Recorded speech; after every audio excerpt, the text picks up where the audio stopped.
Yo, hey guys. What's up, AJ? What's up, Mike? Gonna be doing some free VOD reviewing today. Probably not gonna be playing too much. I don't know how long stream is gonna be, but I am gonna go through free VOD reviews. So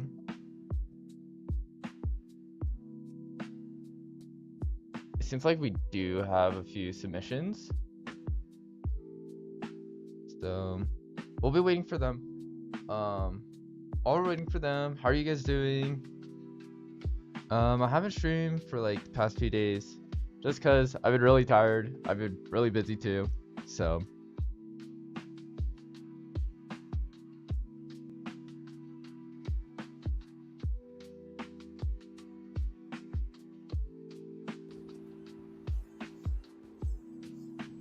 Yo, hey Ray. Hey Luna, how you guys doing? I'm gonna be lurking. Work's busy. Alright, Mike. Thank you for lurking. Hey, Meg Fox. How you guys doing?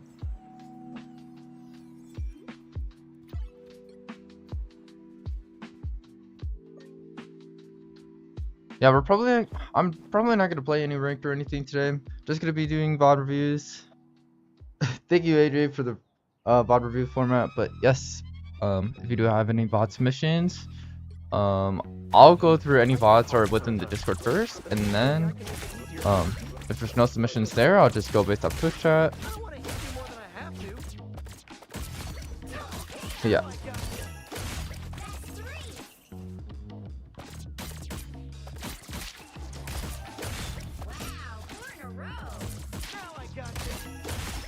How you guys doing though? Oh, also, I need to show you this game. I was going crazy. Pretty sure it's this account.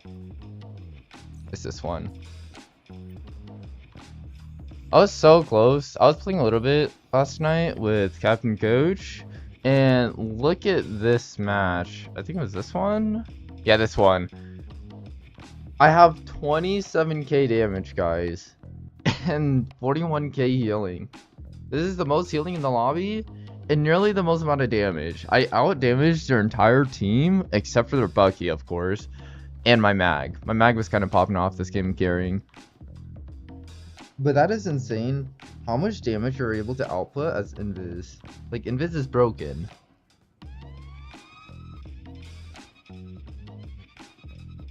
Anyways, while we're waiting for people to start stopping by, let's look through this VOD because I was actually going crazy.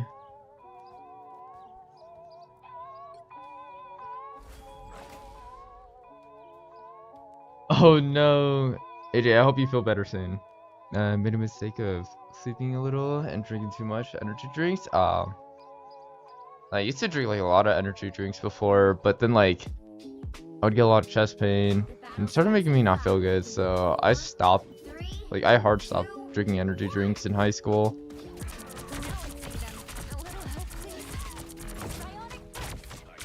But while we wait, I'm gonna go over my own VOD. This is a VOD of me playing with Captain Coach, and I was outputting so much damage. So I just want to show you guys how much damage, like how I'm able to do this as Invisible Woman.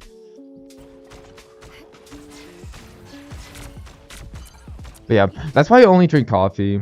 Like, I only drink coffee, maybe tea, because it's not too much caffeine for my body, so I'm able to handle it. Sure, it doesn't get me like as energized, but like I don't get hit hard with the side effects or anything.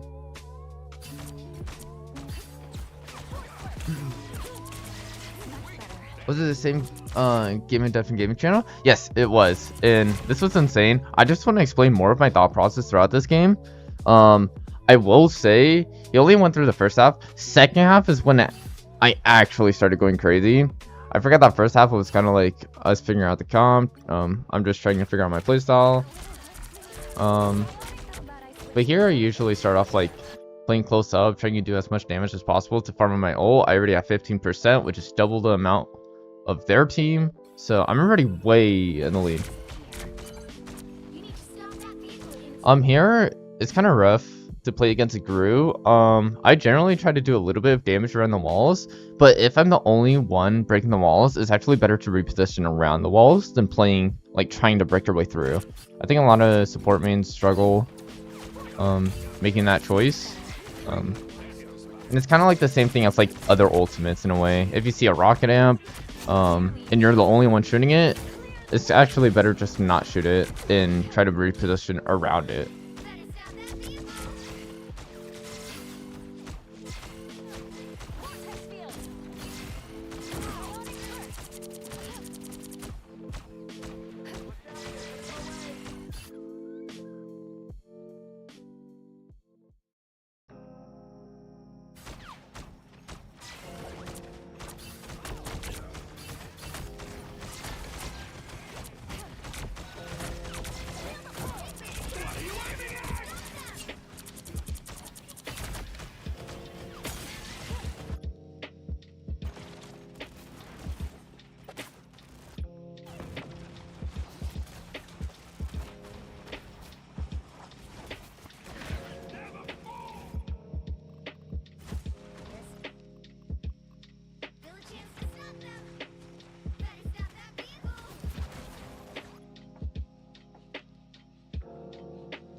Yo, is my mic working? Please. I don't know how my mic muted. Now this? Okay, perfect. Alright, let me re-explain this concept. So notice how... Oh, also thank you for the follow. Alright, so notice how I am kind of pretty much parallel with my support. I'm looking straight, he's also looking straight, but we're right, like, side by side. I hate it when support mains go way back, like, right behind the other support, or right, like, way too far forward of the other support. And there's, like, a typical rule of, say that you're an off support, then it's fine for you to be in front of your support, because you're not going to be outputting, putting as much healing. Say that you're a Mantis, it's fine to be more in front and more playing an off angles, because your main support is going to be able to heal you, but you're not going to be able to heal your support because you're not a main support. You're not going to be doing as much healing. I guess the only exception is if you're getting, like, doved by like Venom and Spidey. You want to play a little more grouped up. But anyways, this is how you effectively take space even as a support, and making sure that it makes it harder for these guys to go around and take these corners. If I was right next to my support, they technically have more space on us, but because I'm staggering myself out a little bit from my other support, this kind of creates space in itself. That's another like general concept that you want to stick by. And this is the same thing as tanks. DPS is a little bit different. It just depends on what character you're playing, and it just varies a lot more. But here I'm just killing my team. So here I identify that my my team is kind of winning the fight, and they're pushing into their team. This is where I move forward. I was like, okay, I'm going in. My wolf hits a foul.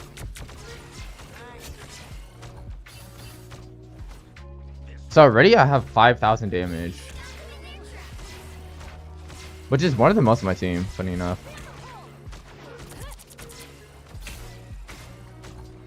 And I already have my ult.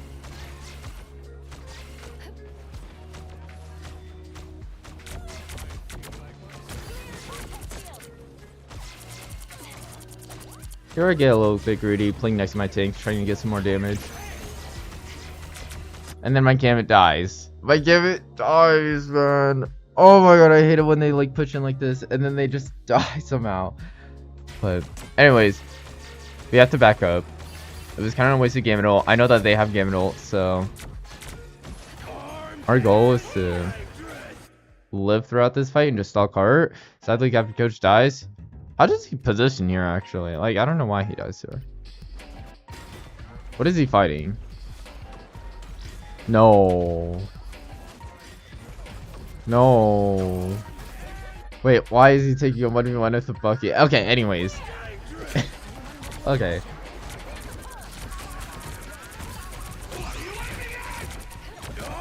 So, right here, there's some invis tech where, see how I'm waving in my melees? On the third melee, you're able to boop the player. So I was able to boop him once with just a regular melee, and see how far he goes up? So now I'm trying to do a boop and a push, and hoping that he would back up, and this would like mega push him. Kind of unlucky he had his double jump, so it didn't work. Otherwise I would have killed him.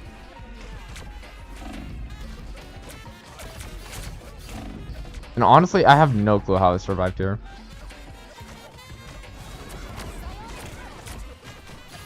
I hate that bubble, but I wasn't able to pull Angela off.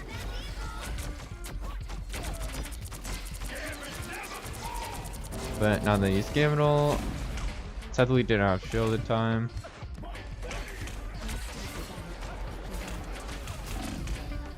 But yeah, we died from Gambit ult. I think we just straight up die here. Yeah. Anyways, next point.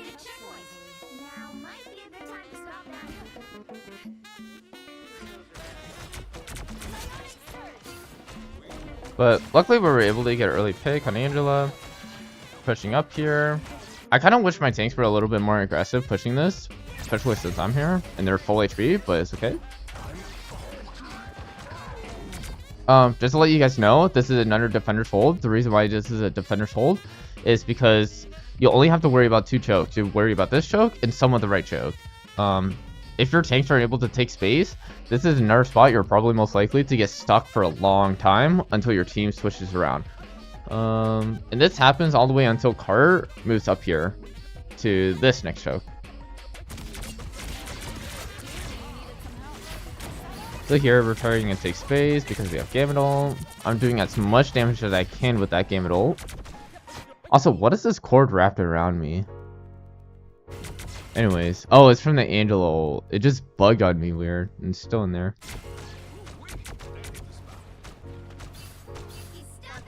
Anyways, now we're just holding forward space.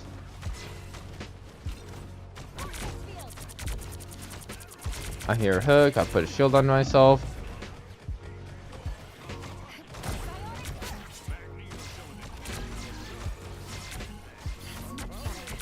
So this is where I need my tanks to be playing forward.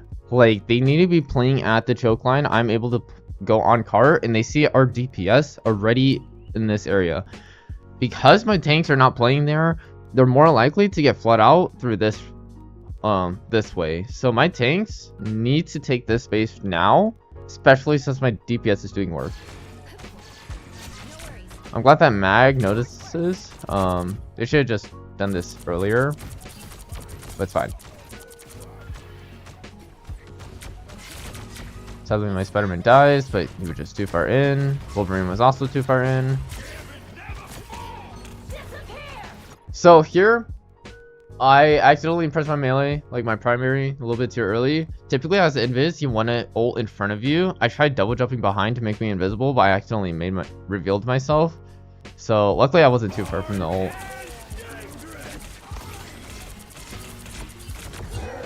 But nasty push on Monster Hulk. Sadly, I died.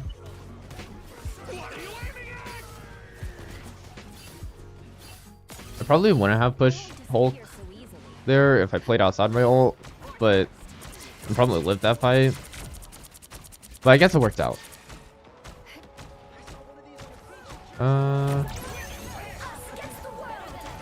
The reason for this push, I forgot to show this. So whenever someone is holding space in this open area, you're actually able to push them off. And I actually gotten a few kills by like pushing off players from here. Sometimes they jump and go super far though. Anyways, the reason why I position here is because I know that I have self shield and double jump. I'll just self shield myself if needed. I also have Gambit ult. I do massive amount of damage because their entire team is here, and then I'm able to kite out.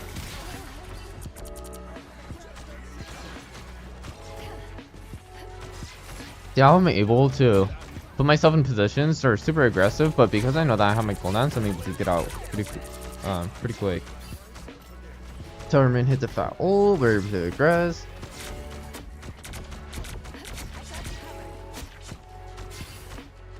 I'm so glad their team just clumps up like crazy, so I'm able to output a bunch of damage.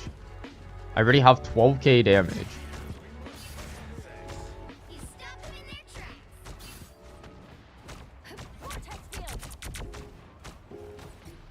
So this is another defense hold.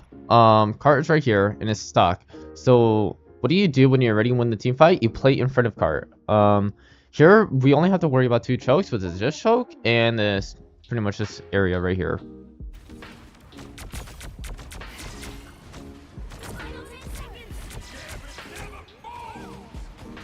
You use Gambit ult, and because we're taking a forward hold, we're able to slowly back up and get away from Gambit ult. That's why you always want to be forward holding. And we're able to ult.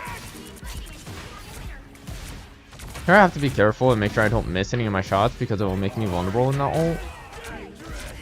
I don't know how that ult didn't hit me. I got super lucky.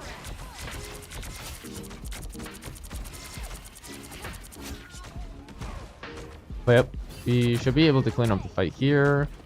I pushed him off cart, make the overtime getting closer.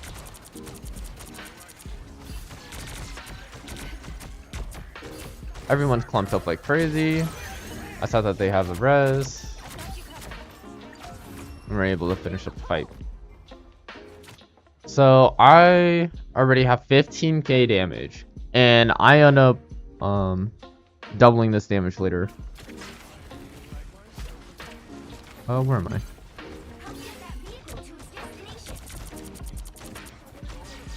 So luckily my DPS are doing work, they're taking a lot of space, and I'm able to play a little more aggro positions, and this is where I'm trying to go for hits on their team while playing forward. I wish my mag was a little bit more forward, but it's okay.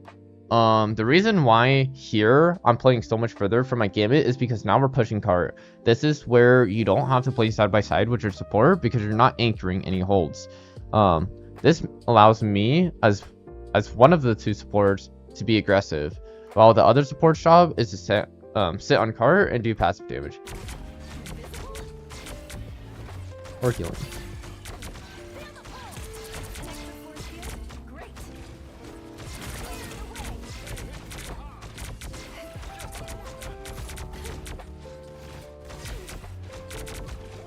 So here I'm using the cart to help me start shooting. Like, even though I'm kind of right next to my tanks, I'm also right next to the cart.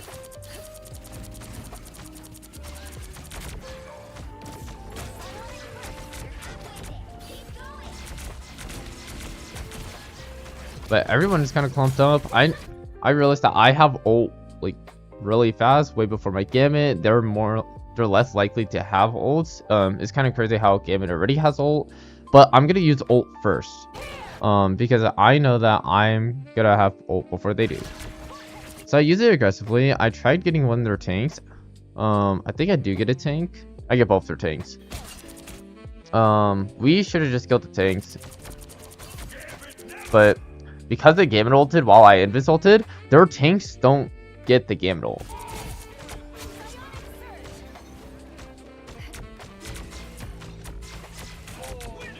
So now it's pretty easy to get back. My Gambit dies again somehow. They just streamlined for him though.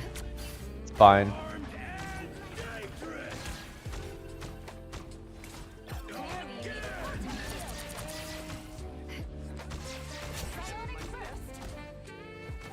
But we killed them all. This is where I was holding tab, and I already spotted that, like, oh, they swapped with Strange, and then I heard this guy pressuring my backline, try to help them out, and I'm positioning myself in a high ground, making sure they don't teleport on me, most importantly, and if they do teleport on me, I can just drop instantly. So I position myself in a way where I have like less of a chance of getting jumped, and a way to kite away if I do.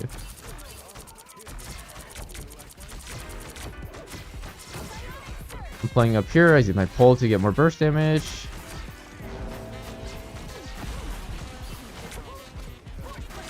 Honestly, could have saved that magic, but I just missed my primary. But I jumped down because I feel people saw me on high ground. Now I'm playing with my support. Sadly, my team is dying, so all I can do is just farm up damage and try to get my ult for next fight.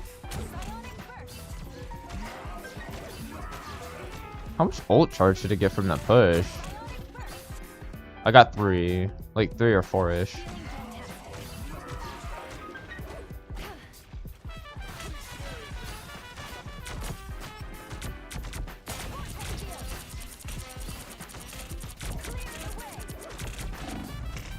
I think I die here.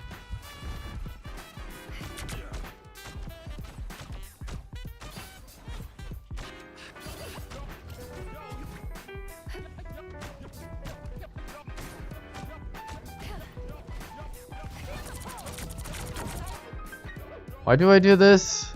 I don't know. I have ult. I think I was going for a play. I'm actually surprised that I killed one. Hold up. Oh, it's because we killed their Gambit. I was like, why am I going in like this? I would never do this. I'm pretty sure both their supports, yeah, both their supports died because of my DPS. So I was like, okay, we should pressure, we should go in. They don't have any supports. I'm gonna go in and use my ult if needed, because if we get the kill now, my team is gonna be back way before their 2 supports are gonna be back, and essentially staggers their team even more, and we're able to secure the point. That's why I went for it. I was able to kill him. I had my jump, luckily. But now they're down to DPS, and they can't ult. He gets one. Yep. He gets one shot, which is unlucky. But now we force out 2 support outs. We're able to use Gambit for next fight.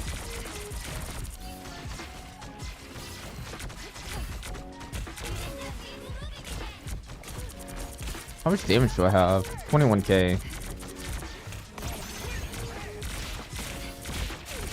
This was so satisfying. I was hitting everyone with this ult. Hold up. I want to see how much ult charge I gained from this. So I'm around 70. Giving ult. Now I'm 80. Now I'm at 90. This is not even speed up. And already at 100.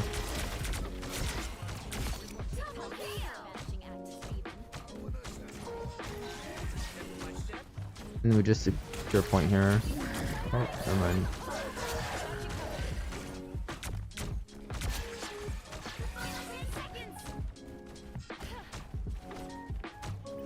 There we go. Fast forward a bit. So luckily their team was still staggered to where they can hold the boulder hold. So now their next defender hold would be all the way back here. This is the only like next safe hard defenders hold. Mainly because Invis is in the game and you're allowed to get booped, and no one likes to play in this lane. Typically on this map you see everyone playing in this like squarish area, because this area is really risky because of the pit, especially since we have Spider-Man.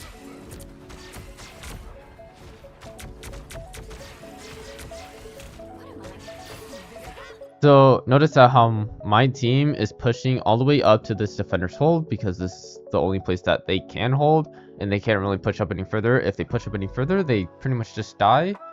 The only people that can push past this line is probably Spider-Man and my other DPS, unless there is a coordinated dive.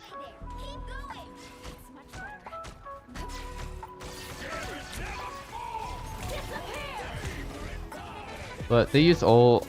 I wanted to play outside of the ult, but something revealed me. Holy. Also, I didn't know you can jump this ult as Invis. I thought it would be like, I'd be too low to the floor, but I guess you can.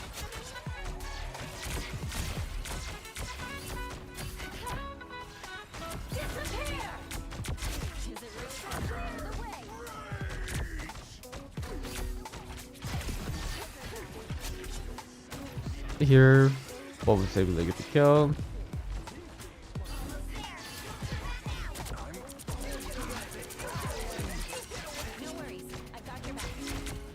Yeah, and this is just clean up.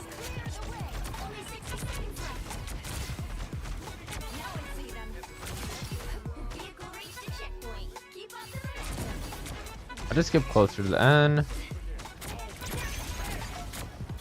Honestly, I don't really like this ult. I think this kind of works out. It was definitely not needed, especially since all we need to do is have cart push up. I would say until cart is more like Dehero-ish, then it's fine to ult. Yeah, they're gonna have Gambit ult, but that's the point. We want them to waste their Gambit ult by the time we Gambit ult. But I guess this is... the more I think about it, this is okay.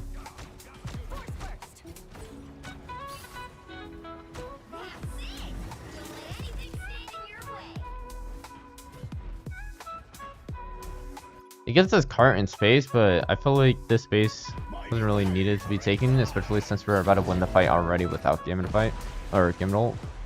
But we don't need to push much further. I'll tell them, hey, I need you guys to keep the space because we almost have cart. There's only a thing on point.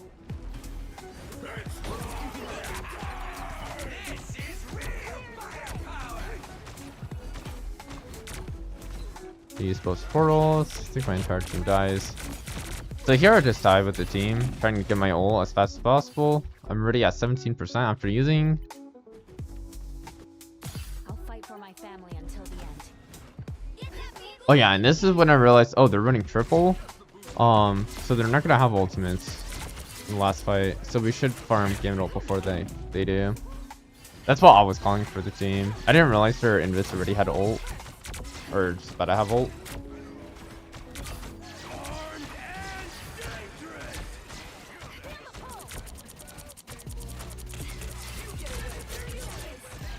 But Spidey was able to hit a fat ult on both supports. They used ult really late. Spider-Man was killed the Invis, and we were able to clean up here. But yeah, ending the game with 27k damage and 41k healing is insane. There's more damage than most of the people in this lobby. But that's a little Invis VOD. That was a really fun game. Anyways, let's do some actual VOD reviewing. Alright. Let's see who is first.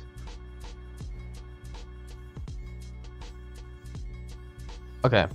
I'll do the one in chat first, since I don't know who is here from the Discord currently. So I'll do the one from chat, and then I'll go back and make sure if anyone submitted anything within Discord, I'll go back to that.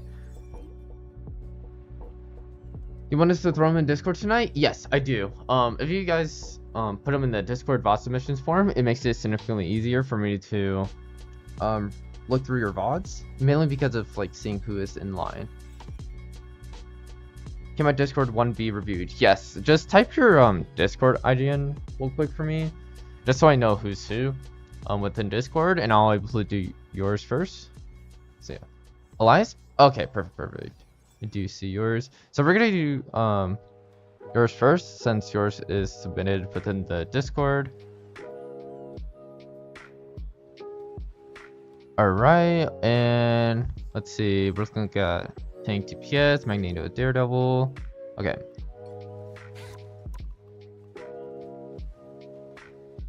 Oh, I just wanted it in the queue? Don't worry, I'm gonna do yours right after. Especially since you showed up a little bit earlier in the stream, yours is gonna be right after. I was wondering what mistakes I was making.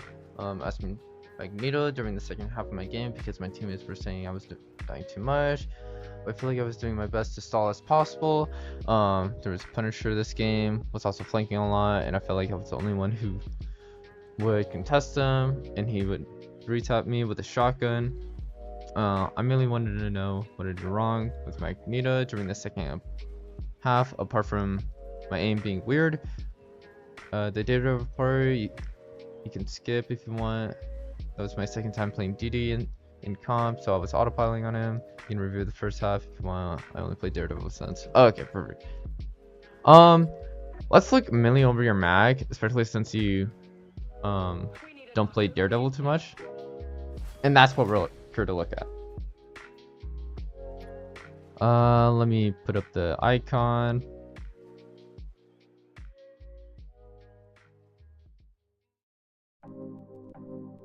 Oh, I need to download it first.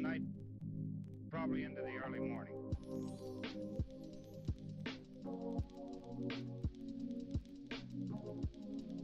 While I look for that, I'm gonna let this play.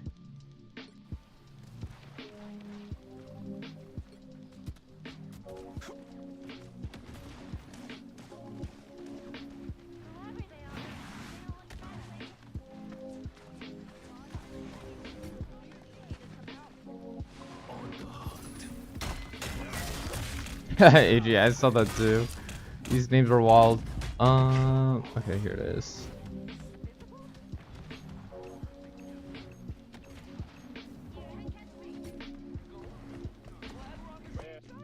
Justice never rests. Okay. You were on DD the entire first half, right?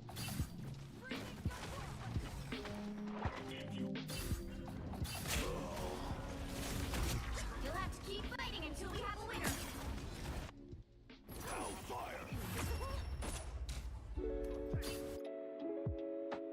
Oh no, it's the Discord man not working again. That's unfortunate. Don't worry, it is able to start working on that. Anyways, all right, let's look at your mag. Your Magneto. 2, 2. All right, we're starting on defense. Got it? Luckily, you were able to push through most of cars, so we're chilling.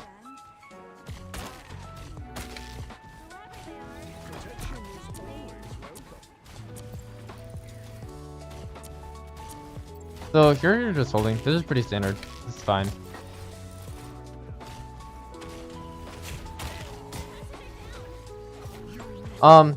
One thing you know, you're kind of reloading it too much already. You just have a bad habit of reloading. Like you're only on like 5 bullets and you're already reloading. The reason why you don't want to reload is because you're doing less DPS over time, and now you're only at 31% ult. As a habit, yeah. So we just need to make sure we're not reloading too much. Nice, you're able to kill. That's because he was positioning really bad and your team was able to focus him. But otherwise, I need to see you using more of your right clicks and just shooting more. That's all though. That's pretty obvious.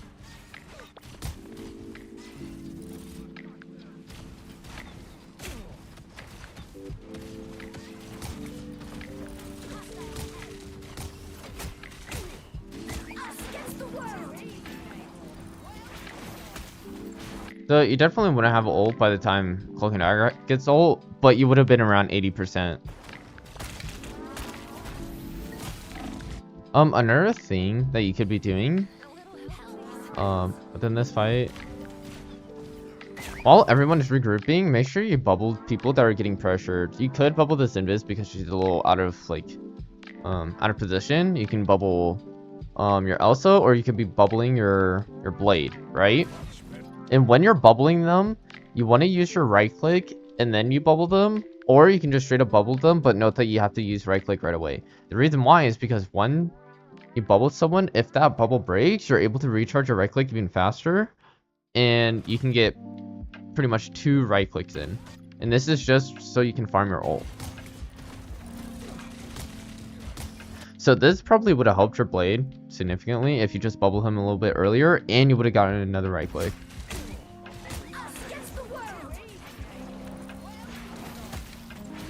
Yeah, Blade actually would have lived there if you were able to bubble him.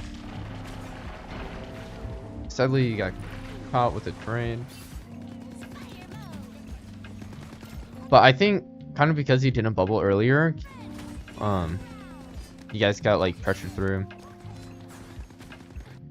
You could have kept your Blade alive, and they would have been able to at least feel some sort of pressure.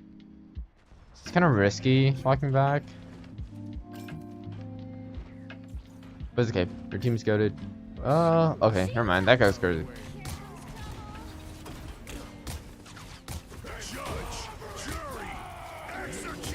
So by now you would have already gotten ult if you used your bubbles more often.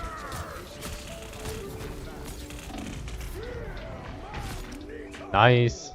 Good dunk.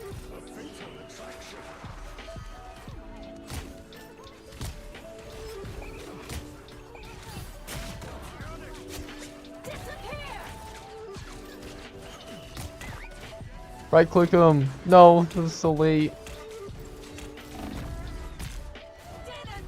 Okay, you're just whipping a little bit.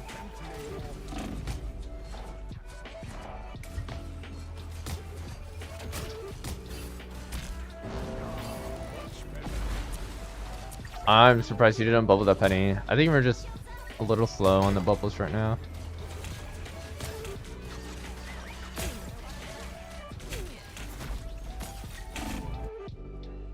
Where's your team? I think your positioning is fine. That's kind of the only place that you can position. Honestly, what you could have done is this is what I call out to my team, especially if I feel overwhelmed. I start slowly cutting back into these rooms and say, hey, I'm gonna give 2 ticks. Let's just go out with an ult. This is where you should be checking scoreboard. Especially whenever you're overwhelmed like this. But yeah, that Punisher with the shotgun is kind of scary. It's killing everyone with that. But as of now, I think you should prioritize more on bubbles and try and get your ultimate up. Let's find that you lost point here. Much better. Help get that vehicle to its destination.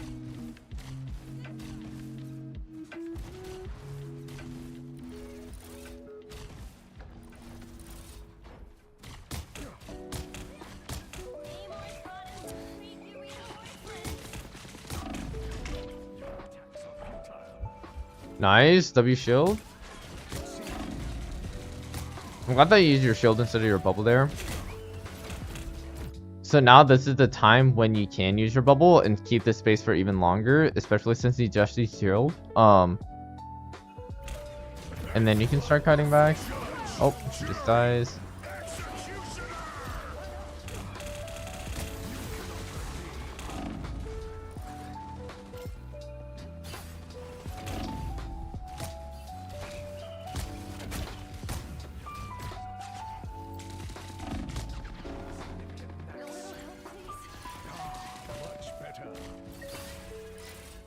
Yeah. Throughout this entire VOD so far, I think you just need to min-max your bubbles a little bit more and keep in mind of like, okay, I need to start farming these right clicks. This is, especially since you're going against a Punisher, your goal is to beat him in ult. And the only way to do that is by min-maxing your bubbles and trying to get your right clicks as often as possible.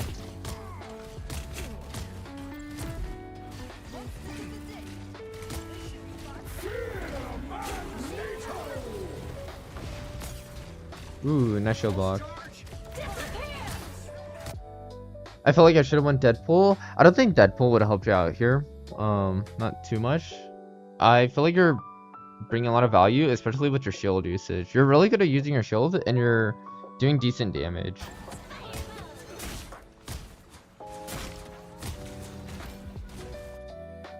His old counters Punisher ult. It can, but I would say like Magneto is more a reliable frontline tank in general, and you're able to apply pressure onto Punishers. So, okay, a lot of Punisher mains, if you look at how they play, what happened to him? Did he swap? Oh, he's on the other side. Well, he just dies. Okay, this guy is just going in with Shock and Punisher. But like the only thing that you can do as Deadpool is you full commit and tunnel vision onto this Punisher. If he's playing in this style. If he's playing more standard where he's playing more main and starts poking, you're able to do pressure on the Punisher, especially as Magneto. But honestly, you on Magneto, you're helping your team a lot more than what you could have on Deadpool.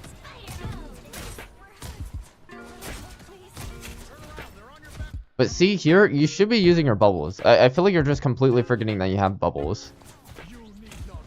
Because then you do it reactively, and now you're like, oh, now I need a bubble? Oh, I'll save her now. This is too late already. Like, it's fine to use your bubble and stand in front of them, and then use your right click.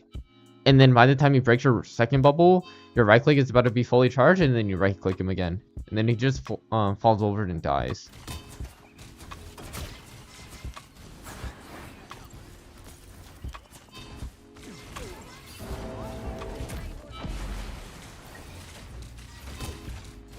No, you rushed the right click.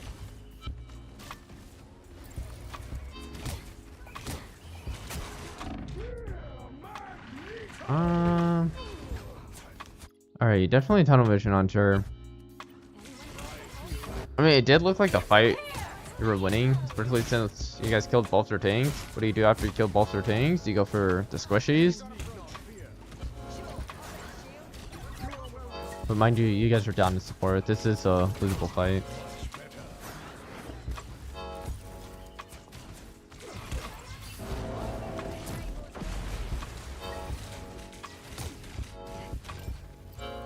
Yeah, you just tunnel vision on her a little bit too much.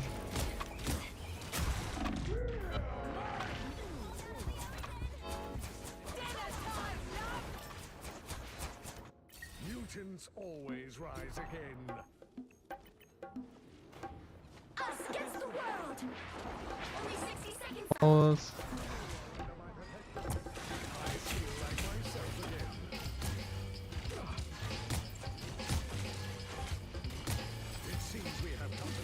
Yeah, because you tunnel vision a little bit too much, you gotta pause that fight.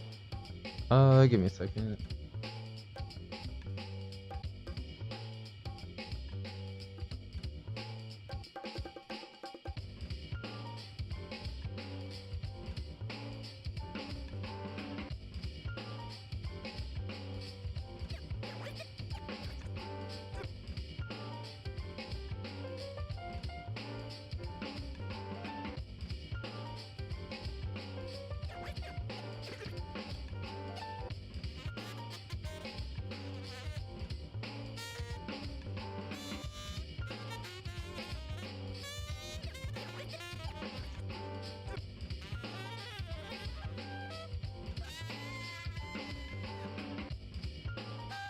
Alright.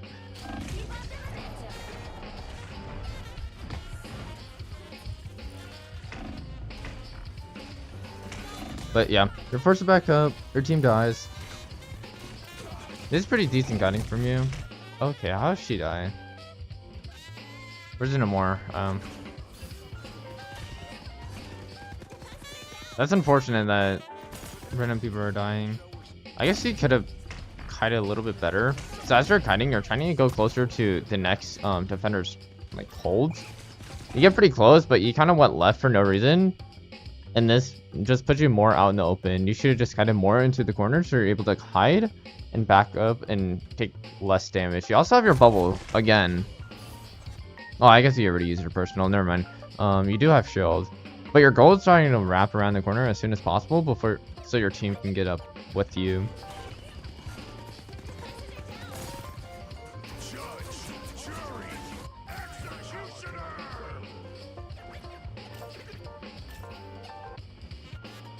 Yo, how you doing?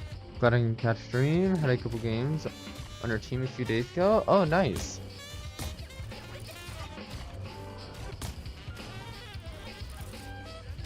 It seems we have company. The diligence of the deed have been dealt with.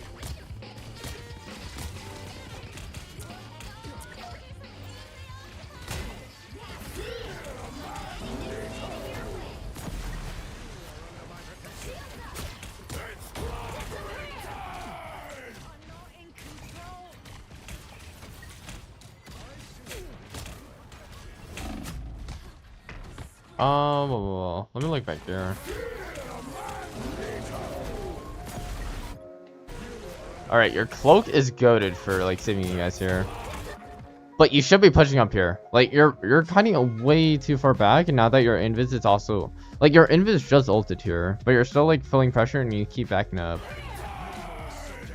So here, because you walk out of the invis ult, you're not able to see this invis and this other ult. You should be walked in, understanding that okay, I'm ulted, she's ulted. I need to stay in front of my supports and saving her, and then use your bubble if needed on her. You're kind of letting your team die, especially for not using your bubbles.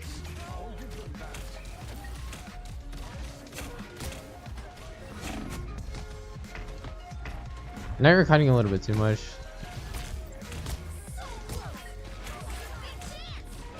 Yeah, so this is a problem. You're not playing in front of your supports at all, because sure, you're feeling pressured by the Punisher, but the Punisher is not really doing anything. The only reason why you feel like you need to stay back with your team is because of Punisher, but you have bubbles for that. You have bubbles to pressure him out. I need you as a Magneto to be either, hey, I want my DPS to be clearing out angles so Punisher is not able to threaten my backline. If you played more forward as a mag, and if you communicate more with your DPS players to be like, hey, I'm gonna bubble you, can you clear this spot, can you clear left side, you're able to do more. So I should have been more frontline. Yes, you need to be more frontline. You need to kite yourself in ways where you're able to take around cover. There are times where you are kiting, but you're getting to the corner way too late. Make sure you're just taking walls and make sure you go behind these points of covers and defender spots so you're able to, for your team to come back, because you are staggering a little bit too much. And given less space, yes, you need to stop giving up so much space, especially when in your mind your thought process is, okay, this Punisher is bullying my team. Why is this Punisher bullying my team? Is because he has a shotgun and he's going this off routes and he's killing my backline. In your mind, you're thinking too much of your backline and you're kiting too much. You're technically peeling too much. You need to be frontlining and have your DPS doing the job of clearing angles. This is the importance of clearing angles, especially as DPS players, and you got to communicate that. And you don't even have to say anything within chat. You just have to spam your ping and be like, okay, there's pressure here. You know, the little attack sign. This is kind of how you direct your DPS, or have people more aware of these angles, and then you can bubble your DPS, which allows them to go and pressure onto these angles and clear them out. If they do happen to run into the Punisher, it's fine. They don't get one shot because they have a bubble, and because you're spamming your right click on their team, farming your ult, you get another right click because your DPS is doing their jobs. Worst comes to worst, they're not doing their jobs, and you kind of waste your bubble. But I want to see you be a little bit more proactive with your bubbles and start frontlining and taking more, like, holding more space in general. You're worried too much about your backline. Do you recommend using your bubble cooldowns as much as possible? Yes and no. In this case, because you're against a Punisher, your goal is to farm ult as fast as possible before he gets ult. Otherwise, you guys have to be really good at kiting and making sure you guys are giving up space when he does have ult. But otherwise, any other comp, like say that they have dive, that's where you want to time your bubbles. You want to be like, okay, now Spidey's going in, I have my bubble for my teammate. But you can start spamming your personal because you're on melee. Or, no, I have that a little backwards. And then you can start using your personal bubbles because you know that you're not going to be able to get shot as much. So you want to get as much right clicks as possible whenever you're going against a dive. So overall, it's really about your timing and your uses of your bubbles. You don't just spam it like brainlessly. You want to use your bubbles with a purpose. Right here, your purpose is, okay, I need to farm my ult because they have a Punisher, or I need my DPS to be clearing angles. I'm gonna bubble them so they're able to take more pressure onto the map and deal with the Punisher. So first habit that you need to have is, okay, I need to use my bubbles more. You need to make sure you're using your bubbles more, and I need to right click and farm more damage. Once you at least develop this habit of using your cooldowns even more, then you can start incorporating, how am I going to use this with my teammates? How am I going to enable them to start pressuring the other sides of the map and dealing with this Punisher that's constantly going in my backline and shotgun? The reason why that shotgun Punisher is so scary is because you're giving up so much space.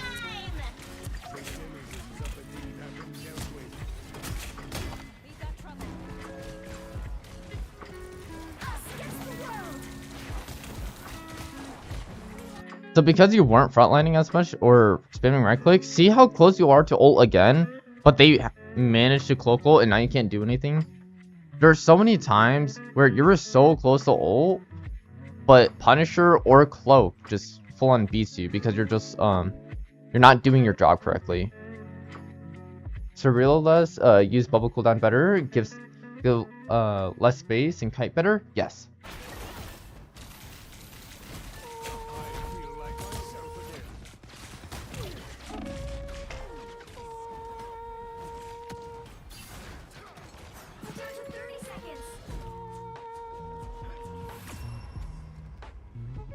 But yeah, that's pretty much the entire reason why I lost.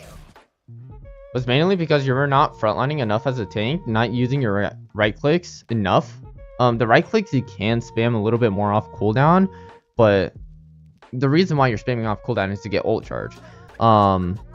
Sometimes when you're going against like Spidey or like team comps that don't, like, your ult is not gonna have any use because they have like an invis, they have shields, you're not hitting a single ult. Sometimes it's better to hold the right clicks and having the right click that's like a guaranteed one shot because your ult is not useful. But in this situation, you want to spam as much as possible and get your ult as soon as possible, especially since they have a cloak and a Punisher. But throughout like basic like frontline tank, you just need to frontline more, make sure you kite and not stagger yourself because you tend to do that way too much, especially as mag, at least within this VOD, and bubble usage. I'll put down the notes within Discord so you're able to remember, but otherwise, do you have any other questions? Do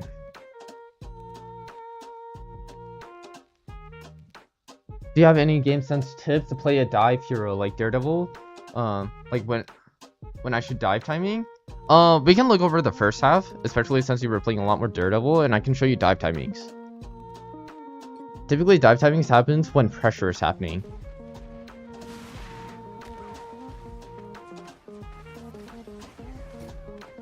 Yes, that would be helpful. Yeah, no worries. So here you got spotted out first. You definitely don't win this 1v1, yeah. But yeah, you just need to back up a little bit sooner. But because they're down a tank, technically this would be a really good time to go in. Just note that the way you're positioning is like kind of a one and done like position where you're not going to see any of the fight unless you look directly at your team, and then you see cooldowns, you see ult charges building up and stuff. So it's really your setup here that kind of hurts you, but because that thing kind of found you right away, you just have to run away and pray that your team realizes, hey, they don't have a thing, and we're just gonna walk up. So technically this fight was good because Thing spotted you and you kind of pulled out a Ting. You were just overcommitted on this fight.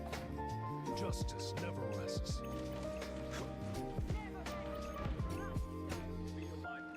On the hunt. Luckily your team was able to get point pretty easily. You can dash on her, but... Oh, also Daredevil tip, especially since you're newer to Daredevil, see this grapple? You're able to use this grapple infinitely until you hit a target or you hit a surface. So definitely abuse that when people are in these angles, and you can just spam it, and if you hit air with your grapple, you get it back instantly, and it's broken. Honestly, I hate that interaction with Daredevil, but that's a good Daredevil tip. But nice, your team is goated. They get first point. What's the point in grappling air? So, see this position where is she? Even a little further back. You don't want to like straight up grapple air, but see how she's out of position right now? You have two options. Either you grapple, and if you grapple, you get this cooldown infinitely. If you hit the air, you can grapple immediately right after. Especially, but like since you have like psionic bolts, you're able to also dash into her, and that would insta kill her because she's at 1 HP. Either one works, but there's no like punish like from using this cooldown because it's instantly back up when you use it. You definitely want to use your grapple against like flying characters or any like movement characters and constantly spamming it, and this would stop their momentum. Or just pull out like flyers without any penalty of even using a cooldown. So that's why you want to be sometimes spamming your grapple even in air. Or especially like within the air because you don't get punished for it. You need to stop that evil. When you grapple the air, it doesn't go on cooldown unless you hit a wall or enemy. Yes.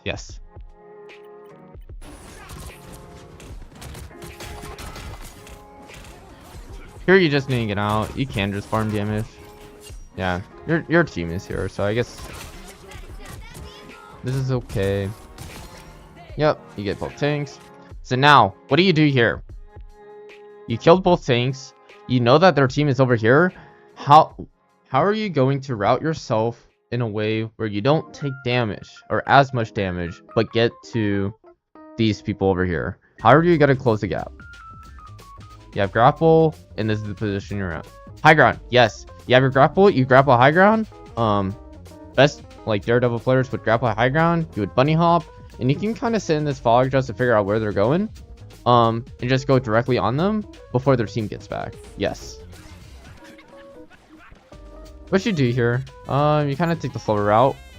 Just note that your goal is to get there as fast as possible, so using your cooldowns is worth. Another Daredevil tip is whenever you use your psionic like radar pulse thing, this increases movement speed the further away you are from them, and also gives you like a permanent damage reduction, which is stupid. But definitely abuse this. But here, yep, they die. This is good.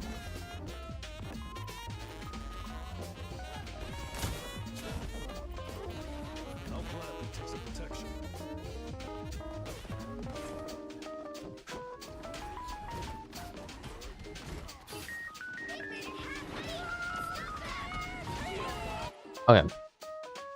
So here, their team is about to push into this area. You identify that their thing is going on left side. Where do you go from here in terms of positioning and setting up for your dive? Essentially, since you notice that their thing is here, this is a huge indicator that they are most likely going to pressure this choke. So where do you go? Right side? Yes. You want to go the opposite side of where the team is pressuring. You want to go into this open area and try to get back on this high ground and ping someone. You're able to see through walls, so you don't have to worry about you getting cleared out. Now, once they pass this choke line, so exactly where this Punisher is, because he's past this choke, he's not able to nearly help out his team. and now you're able to go in. So this is the timing that you're looking for as a dive player. So I don't think you do take this route, but see how you're getting cleared out? It's because you're waiting here. You're kind of like tunnel vision on their tank and not looking at the other choke. But also imagine if you set up and what's a little more proactive with your play, you're able to see everything from like looking in one direction because they're all coming out with this one little choke. So definitely position yourself from the other side of where the tank players are clearing out angles, and that's how you're able to go on their flank.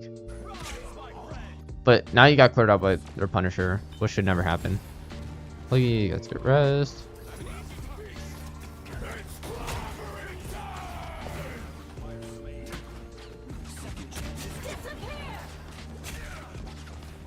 Oh, so another tip with Daredevil is now that you just got res.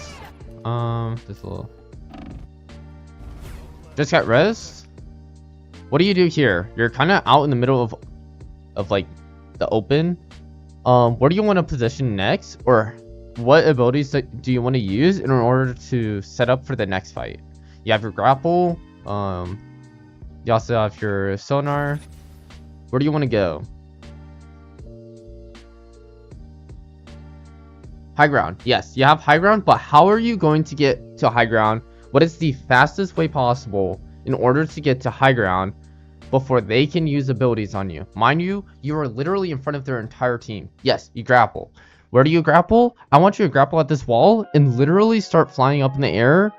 And this is kind of like, you can kind of think of this like a Venom dive. You use your grapple to get up height. You don't need to be height for long, but you're trying to have a vision of where their team is, and then you can dive directly onto their back line while they're pressuring your entire team because your Adam decided to ult in literally the middle of the open. So if you just grapple height, you don't need to set up or position anywhere. You can grapple height and just cling onto the wall as Daredevil and then time your dive. That's probably the best play. But your goal is trying to get out of line of sight of the enemy by going to high ground as fast as possible. I know that you're not a dive player, so you do this a little bit late, but this would have prevented you from getting hit by any CC or abilities. So you guys get hit. The invis ult. But now, see how, like, imagine if you're here right now. You're able to pressure their invis instantly, or their Punisher instantly. But now you're just out of position.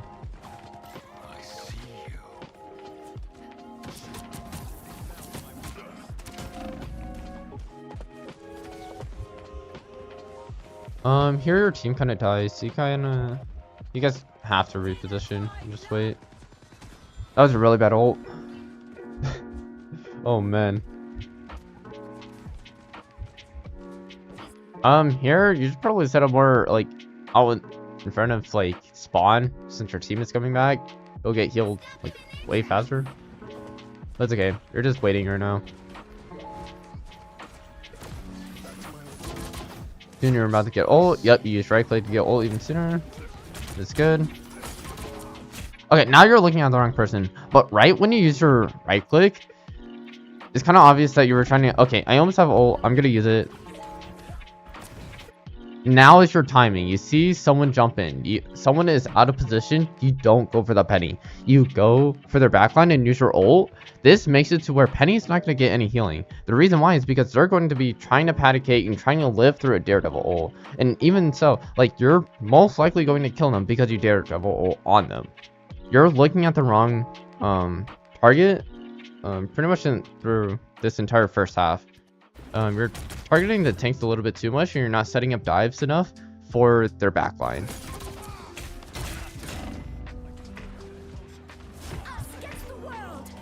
But yeah, your target prio is just awful. You're going for their tanks. You should be going for their backline. And by now, you would have probably forced out this Cloak and Dagger ult way sooner. If not, you would have killed her through.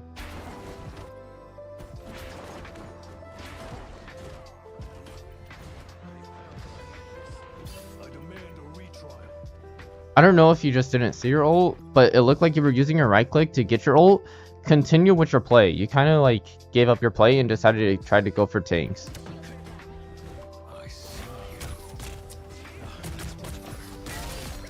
Nice. This was pretty good, especially since he was low and trying to run away. He's not going to fight you, and their entire backline is getting pressured. So this is fine.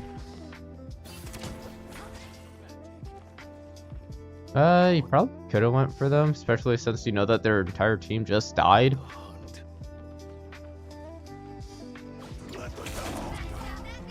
Okay, you already know that they're looking at you. Your ult is not going to save you from this. Right here, all you need to do is you just did this timing way too early, and it's obvious that you can see this Punisher through the wall. He's whipping out a shotgun. This girl is throwing out her acorn. You just have to wait. You can make noise and honestly apply pressure of just being here while your team walks up cart for free. And while they walk up cart for free until their other tanks pushes up and you see their fight happening, then you can go in. This is a good place to be because you're getting attention and they're not going to the main choke, trying to prevent them to cap cart. So honestly, I like your positioning, but your purpose here is to grab attention, not to kill anyone or make any plays. Especially since your team fight is already lost and now you're going against kind of by yourself. Generally with the dive player, you always want to be thinking positioning, timing, and pressure. Alright? Pressure gives you the window of opportunity for your timing, and then your positioning gives you the ability to select your target. Alright? So those are the 3 core principles of playing as a dive player. Positioning, timing, and pressure. So here you die here.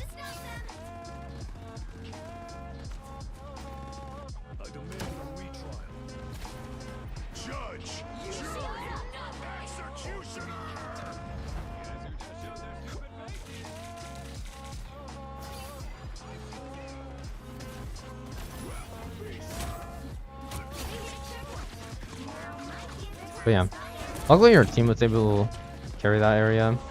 Okay. I think that's kind of obvious what you did wrong here. You went in straight up from the open. You could have went right side, take a little, take cover, and then you can go straight into their backline or straight into their DPS. You're just tunnel visioning a little bit too much, and you're not taking these off routes, especially since your team is already dead. And this doesn't check off the box of, okay, my team don't have enough pressure onto their front line. I can't go in. If I do, it's gonna be like a 1v5, which is what happens. It's a 1v5 here. But even then, like, well, I guess you have the pressure from the penny ult. So either way, you should be taking the off routes from your penny and then going straight into the back line to set yourself up better. Yeah, luckily you guys get the kills. Your team is actually like kind of hard carrying right now. So this is better. Now you just have to wait, but this is really good. Oh, I thought he was hitting you through the wall. I was about to say that is insane. Nice. I think that fight was fine, especially since your team is following up with you. So here, I want you to instantly go high ground. I need you to grapple up the height, position, and then you can set up for your dive. You're kind of sitting on the floor a little bit too much, especially as Daredevil in a very open map. So make sure you use your terrain to help you out. Right now there's Invisol. Gets res. What is your penny doing? Alright, so another dive tip in general when it comes to positioning is, well, I already explained this, but definitely go into high ground or take the really deep, long routes and set up for dives. You just have a positioning problem as a dive player right now. You're going kind of face in. You always want to take off routes to guarantee kills or apply pressure, and you do that by either height or flank routes. But even then, like, say that you were making this play, you're kind of frontlining for your team right now, and your team is not applying pressure for you to be making this play.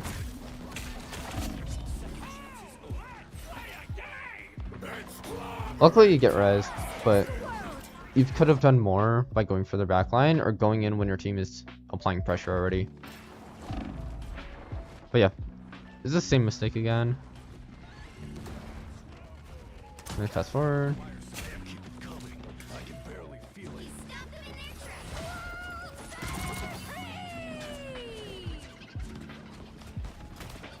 Judge, jury, executioner. I like this so far.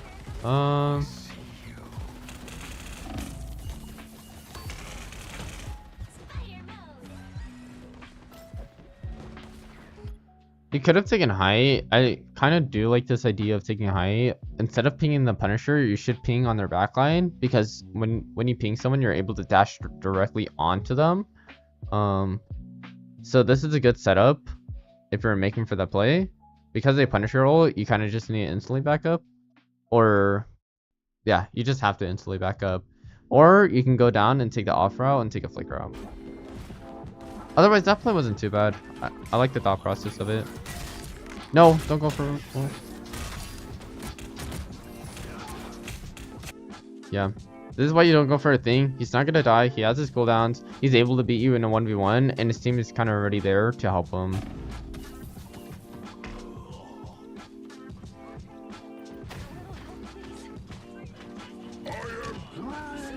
Justice never rests. I see you. I need healing. Back to my old self. I am your condition.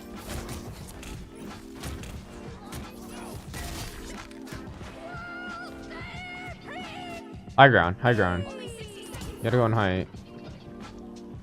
I guess this route isn't too bad, but I prefer height because you're able to see more and it's easier to directly dive in.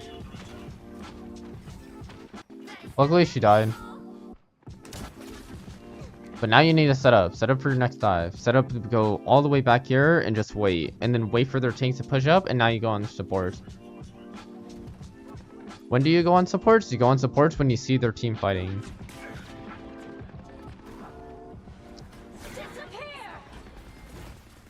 So here, this is not really your job to be on cart. You just need to set up for your next dive to be useful. Especially since you have ult. Alright, they use ult.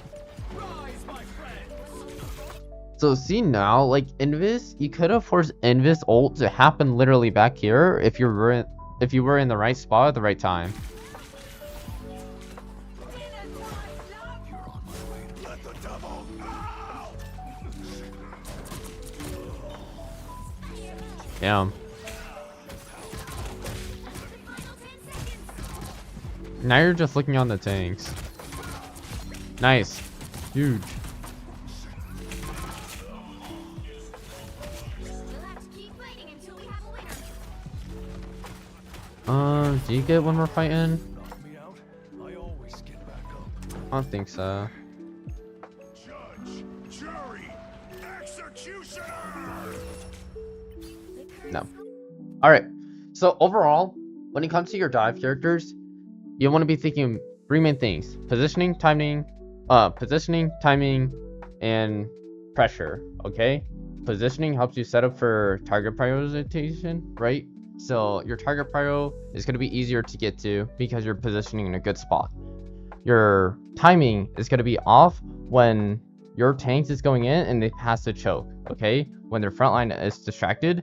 And pressure. You're trying to figure out the pressure from who's their DPS shooting at, so you're able to go into their backline pretty much for free. If you can get those three main categories out, you would be like pretty much top 500 dive player. Like, it's actually not it's a lot of thinking required, especially as dive, and it happens really fast, and this comes through practice.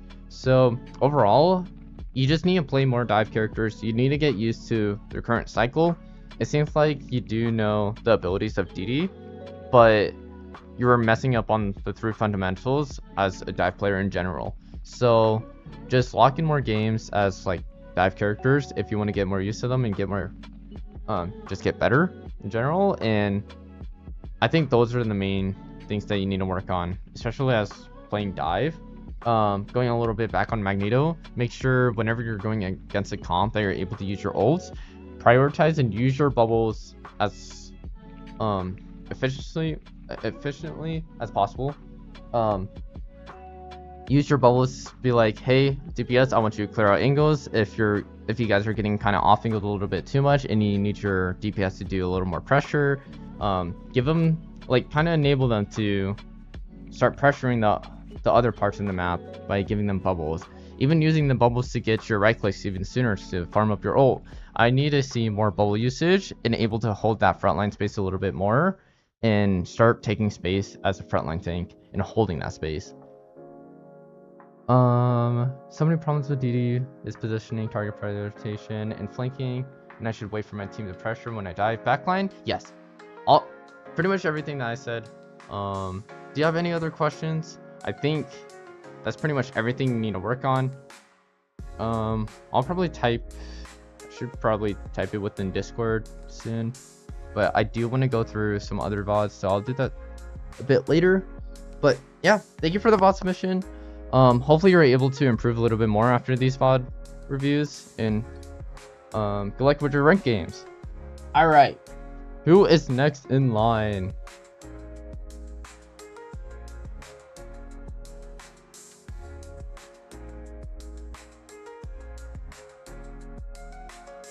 Let me go and improve this one real quick. Here we go.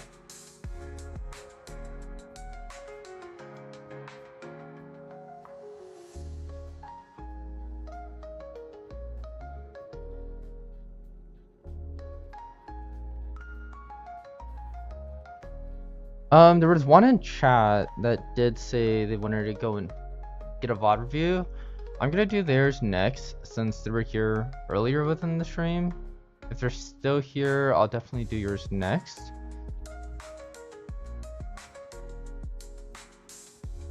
Oh, right, perfect.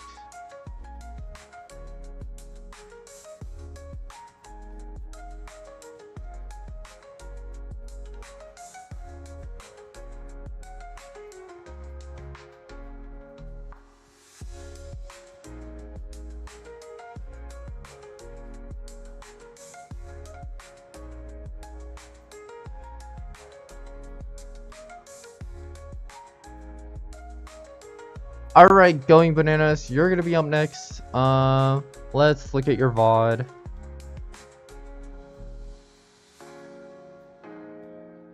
Hold up. I just need to go back.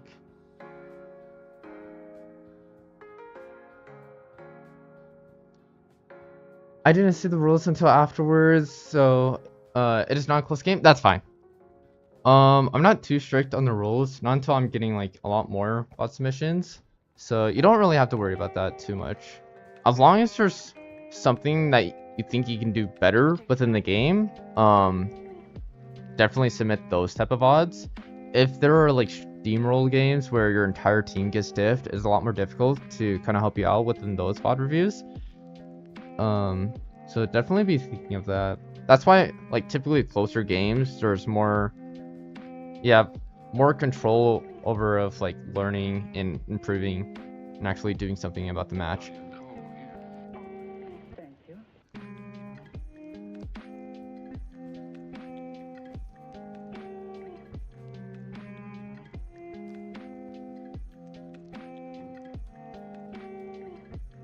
Angela Gold. Okay.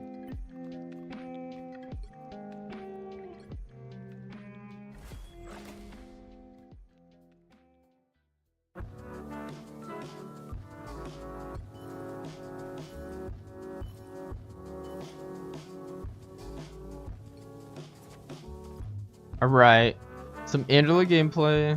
I love this character. Well, okay, I love and hate her. She's super annoying, but she's a lot of fun to play as. I think this is really good so far.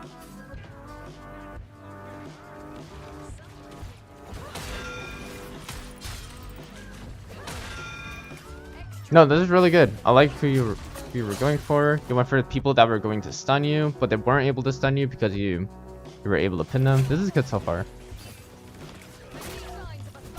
Nice. And you got the rest. Oh, whoa, whoa, whoa, whoa, whoa. Okay, okay. Everything was so perfect until you went directly straight for their backline like this, right? I saw that you were already taking these off routes, trying to hide yourself until you go into their team.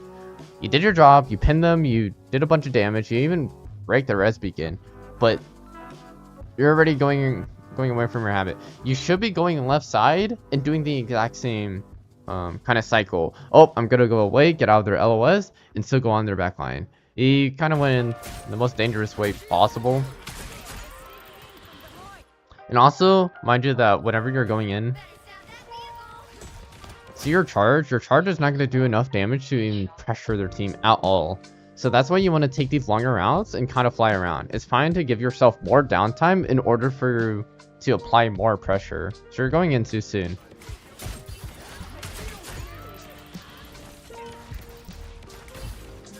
Not too bad of a pin. Nice, good block.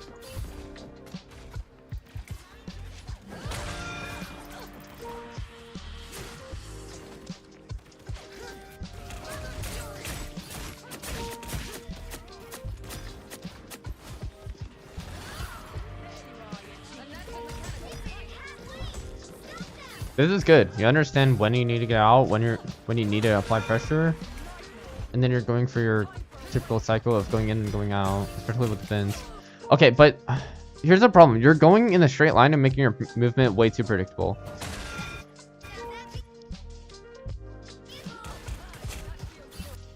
I was basically overwhelmed with who to help versus taking space. Note that you're an off tank. Your job isn't necessarily to frontline. You should be identifying their comp, figuring out, okay, who's their threat. Currently, you guys are winning the fight. There is no threats, and now I'm gonna go in the back line and try to deal as much pressure when I can. You're kind of frontlining too much, and this is you taking space for somewhat no reason. You should be setting up your pressure and your dives to help up your team. So sure, you were with your Loki, but I want you to take high ground. I want you to just hide around here and make them feel threatened by your presence of just being up here and being ready to go on. Right now, you're just frontlining, and you're kind of going like head in onto their team, and this is how you die, Angela. Like, you're pinning forward. I guess you do a lot of damage. Luckily, your team was behind you. You're in LOS. You do get saved. Well, you're about to die. But yeah, now you die. It's about time. I was like, when is it gonna happen? In any other elo, this wouldn't work. Or like higher elo. Right now, you're kind of able to limit test, but this is bad habits from your limit testing. Limit testing is good, but when you're going head in onto their team to test, that is just a bad habit, and you shouldn't be practicing going heads in like that, even if you're winning and getting kills.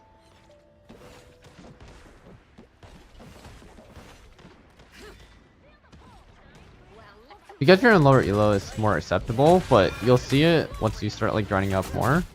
Really good pin. Sadly, no one was able to get out.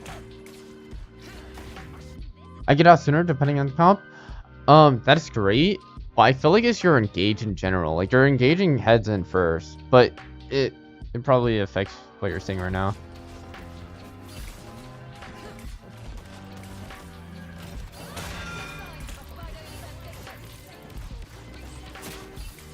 Yep. This is good. You have to clear out this nest because that's a broken nest spot. What is this? What is this double already? This hurts.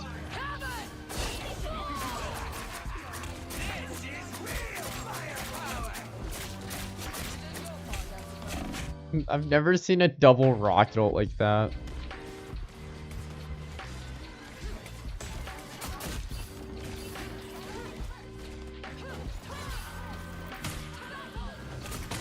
Nice. That's really good.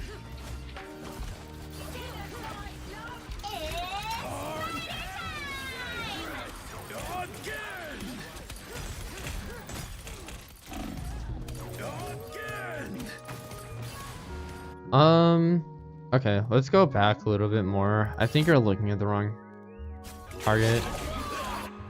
A lot is happening in this fight. They get ult. You hear ult. Hold up. It's a really messy fight though.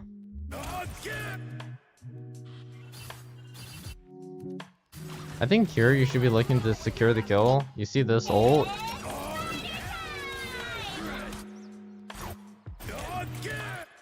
Alright, there's two correct answers when there's a lot happening, right?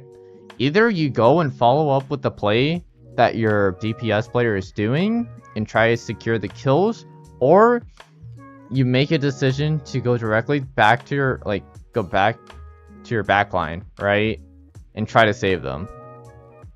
Your thought process was fine. You went directly to your backline and tried saving them, especially since they use 2 ults and they're more likely to win the fight. The worst thing that you can do is be confused and start shooting at random things and not committing to a play. So although it may look messy, you did the right play, okay? As long as you commit to the play, whether to follow up with someone or to back up and help your team, they were both correct. The reason why you can't do both at the same time is because they popped ults by the time Elsa ulted. So either you're going to get the kill on the people that also ulted and your team is going to die, or you're going to back up and try to kill the people that your team is getting pressure by and maybe save them to prevent a stagger, or maybe even get the penny off the map if you're able to pin her.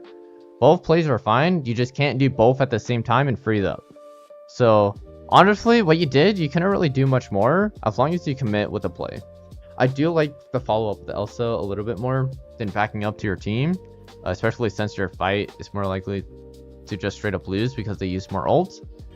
But otherwise, that's what you want to be thinking about whenever there's like a lot happening, is by trying to commit with a play, okay? Don't go back and forth with it. Which you did here, which is great. Only 60 seconds left. That's what I was hoping for, but I missed my pins. Yeah, it happens. But otherwise, like, I like that you committed with the play of going back. Nice, you're able to do some damage. So as Angela, you're kind of staying a little bit too low to the floor. You're taking too much of this mind. Well, I guess eating up the mind damage is fine, but I want you to be playing more on height. Allow yourself to get these pins at an easier angle. Right now, you're getting up in their face while you're making these plays. In higher elo, you will get shot out, and this won't work. Like, you would just straight up die.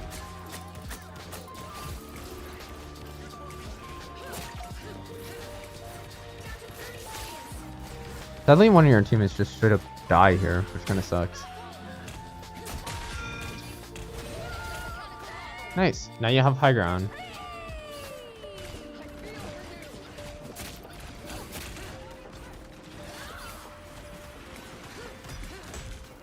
I'm glad that you were able to abuse the timings of when they use their abilities to get on the nest. And that's why they're not shooting at you. And you're abusing that, especially within this elo. I kind of wish you finish off the job though, and like start breaking it even more.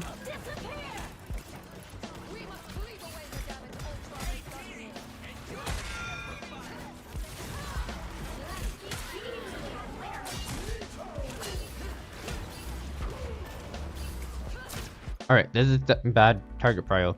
So, you don't have any frontline, right? You don't have a frontline tank. You have a freaking rogue. And what is your job currently? Your job is to take the space from Magneto. How do you take the space from Magneto? Let's back up a little bit more. So they use Invisol. This is fine. So you pin him. This is great. Or wait, no. Who teleported? I think it was Rogue. Yeah, Rogue teleported. You try to pin him. You missed a pin. Focus on Magneto. This is your entire purpose right now. You should be focusing on Magneto. He used ult, which is great because you're able to block it. You're the one person that's able to block and save your team from the ult, right? Now you're targeting on the penny, and the penny doesn't really matter. And then Mag is getting another kill. So how do you quickly identify who to target? Like, who do you need to focus on when your team is losing? You hold tab and see, well, okay, Mag is 9-1. That's crazy that Penny is also 14-1, but it's because you're not bringing Nest a little bit enough. But their DPS is not doing as much. You can't really see the finals. I'm glad that you're taking space, but it's kind of because your DPS are also not doing much. So this is kind of a hard VOD to look at because this is somewhat a team diff. Your DPS are not doing anything. You're trying to pressure, and you are pressuring the right people. Sometimes you're getting hype for your DPS, but they're not taking that. But here you should be looking at their mag and start frontlining a little bit more and start switching up your playstyle. Otherwise, I like your dive, but the only problem is you are kind of going in and pinning and frontlining at the same time. You're kind of doing two things at once. But here, because it's last fight, you have to look at frontline and figure out how to take space from Magneto. Do I have enough pressure to feel like I'm a threat in their backline? Or can I make this Magneto's life miserable by pinning him and putting him into my team? That's what you should be thinking about. Because you are not a threat going into the backline, these plays are not going to work at all.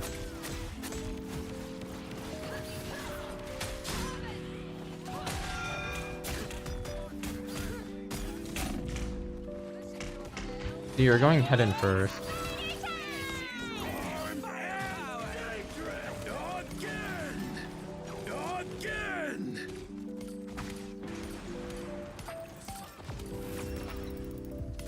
But yeah, you just went in pretty much in a 1v3, and because you're not an active threat, they're not killing you as fast as you should be dying. So it kind of sucks that your team is just really bad too, especially since you have a wand. Not saying that every Wanda player is bad, but you're just not able to do as much with Wanda. Let me see that again. Yeah, it was unfortunate, but we'll see second half.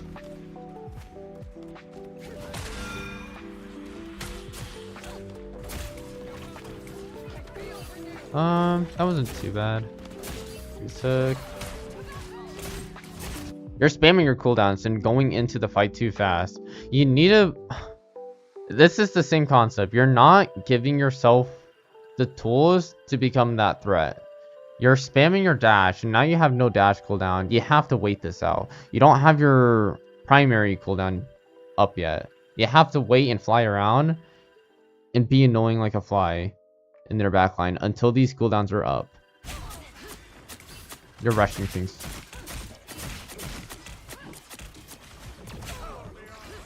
Especially since your rogue is already frontlining and helping you. Her job is to sit in car while your team heals you. You could have relieved more pressure if you're on their DPS and kind of being annoying. This is good. Yep, you go in, you're able to get the pin. Nice, you get out. This is fine.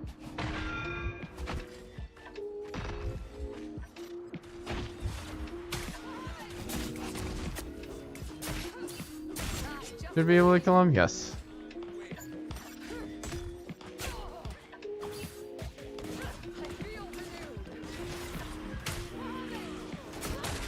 Nice, good kill. No, that was really good. Okay. Now you're like going in again. Like you've gotten your kill. You need to reset up, right? You can even just chill on cart and kind of frontline if you want to. But you can't be making another play after you just made a play and their team is now already looking at you. I'm glad that you didn't commit to that play. That would have been really bad. Nice.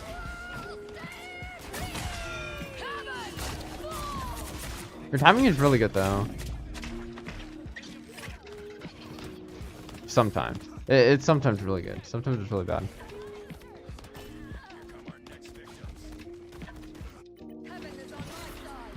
Sadly, your rogue kind of falls apart. But here, typically defender holds would be here, right? Or defender holds would be in this corner, right? So let's think of this more as like a dive perspective, and you don't have a main tank. This is where you can't abuse defender holds, but this is when you can abuse cart taking space areas, right? This is considered one of the cart taking space. This is the next defender's hold, and you know that you're in a losing battle in defender's hold now. So you have to think a little bit differently. So how do you play and set up for your dives as 2 off tanks, right? Imagine this guy was rogue. You want to be abusing these space taking areas, okay? This is where you need to stay alive and where you can start abusing dives as much as possible, okay? And the reason why is because this is when their team is going to be the most stagger, and they can't just frontline and hold space like this, because this is a threat. This is an active threat that they always have to keep in mind. Even if this pit wasn't here, you're able to go into their backline, and it makes dive spots easier, right? It's easier to find high ground. It's easier to go onto the backline. If their tanks push up in front of cart, then you can go and apply pressure. When it's in defenders holds like this, their team is generally more clumped up, and it's harder to dive their backline because then you're making a committed play. Right here, you can make those committed plays because it's easier to escape, because it's more open and they're not at the defender's hold. So that's how you want to be looking at these team comps, especially when you're playing Angela and Rogue, but now Penny. Your team is really weird, but you could be winning these fights. You just have to know when and know where to abuse these spots. So you want to abuse them in these, like, whenever the cart is taking space in these areas.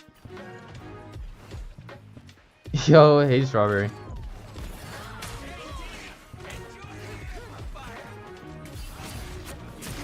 This is good that you're stopping cart here. You need them to have the cart in this position for as long as possible. I need you to get out because they rocket it, but this is good.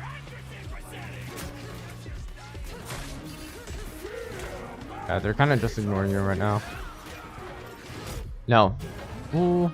Okay, that was a really good block, not gonna lie. You actually could have helped them. But honestly, you need to be stopping cart here and then leaving away.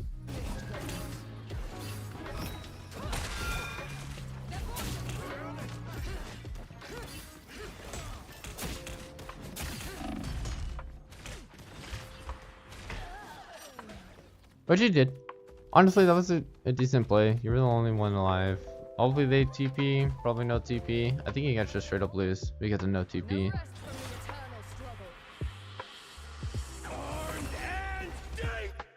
Yeah. Sadly your team was really bad. Honestly, you played really well as Angela, especially in this rank. I don't think there's too much to improve on. It sucks that you were taking high ground when it was needed. Your team didn't use that at all. You were trying to go in their backline. I think the only advice I can give you is make sure you're giving yourself downtime for your cooldowns to be back up, because that's Angela's kit, and that's your overall cycle is pretty good. You know who to pin, who when to put up shields to deny CC, especially against Penny. You didn't get CC at all, which is good, but you need to be seen more as an active threat. How do you do that? You need to start securing more kills. And how do you secure more kills? Making sure your primary is fully charged, making sure if your primary is not fully charged or your pin is not fully charged, you're setting up for the next dive, or just frontlining in ground, not even ground slamming. I would use your ground slam to even commit more and double down on being more of a threat, because you need to be seen as a threat in order to feel like, hey, they need to kill you. Once you realize that they're using more resources on you, then you can see, okay, they actually, like, I'm doing my job now. Now they're looking at me because they have to. It's just a little bit harder, especially since your team comp is really bad. This doesn't really apply within this VODs, but I know that in future VODs, I need to back up, this is too slow. In future VODs, when you're playing in a comp where you have 2 off tanks and no main tanks, you abuse where cart is walking up and taking space, because this is the easiest time to go for dives, right? So definitely keep that in mind. You want to prevent the cart from getting to the next defender's hold and try to stall out cart as much as possible while being an active threat. Once the cart is at defender's hold, honestly, be okay with backing up and let the cart push past the hold so you're able to go in again. So as of now you can go in. You can wait out this time. You don't have to frontline because you will die as an off tank trying to out frontline their frontline. So you wait until they pass the defender's hold and now you go in. Okay? That's kind of the same thing on this first point. It's somewhat the same thing. This is harder to argue because this is an open space. This is cart kind of pushing out. So you're able to win these battles because this is more open, but all the way until this gets to defender's hold, which is probably around here. Let's take a ball. So here, this is where you wait, and this is your downtime. You can honestly let this cart to push out a little bit, and then you go in. Otherwise, you can't really do much. You don't need to be holding cart. You don't need to be frontlining and trying to beat their frontline. Unless you don't feel pressured at all, then this is fine because you're stalling cart. But honestly, be acceptable. Be like, okay, they're doing too much damage. I'm gonna fully exit out and just leave, right? I'm gonna go and fully kite back to my team. My team is gonna be right here and tell them, hey, wait at the corner, just hide here. Maybe have the other offline, like off tank play here. If not, you would be playing here while your off tank is getting set up. By the time cart passes right past this choke, then now it's okay. I can go in, and then my team can start diving together and doing 3-2-1s. This is more of a future concept that I want you to keep in mind and start abusing. It's just hard to talk about this because your team is really bad. Overall, I think honestly your Angela is pretty solid. So keep up with the Angela. But yeah, do you have any other questions?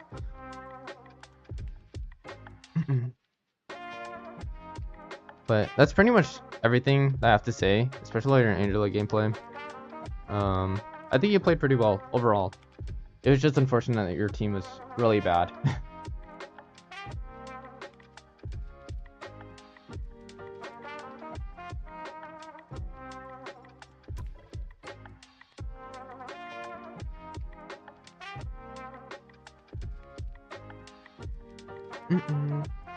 Otherwise, while we wait, who is up next in line? Do we have any more within the VOD submissions that are here that posted in the Discord? Next review? Of course. Yeah, as long as you submit a VOD that's like, it feels like you were able to have more control over the match and you have questions about, definitely throw those in there. But otherwise, thank you so much for the VOD submission, and hopefully you're able to rank up. Everyone in chat? Okay, we can do yours next. Let me go and get some water. I am pretty thirsty. So I'm gonna go and get some water.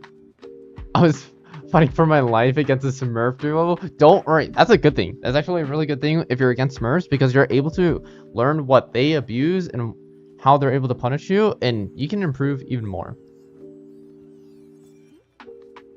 I put mine in Discord, not sure if I did it right or not. Make sure you just put down your IGN or like whatever your Discord user is, so I'm able to like directly go to it. But yeah. Yo Ray, how you doing? But yeah, just put it in your Discord user.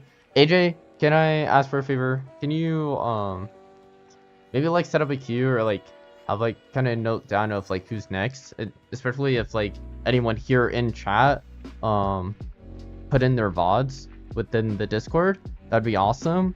I'm gonna go and get some water real quick. I'll be right back.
Sometimes I think he doesn't give a darn about me. He's all I can think of.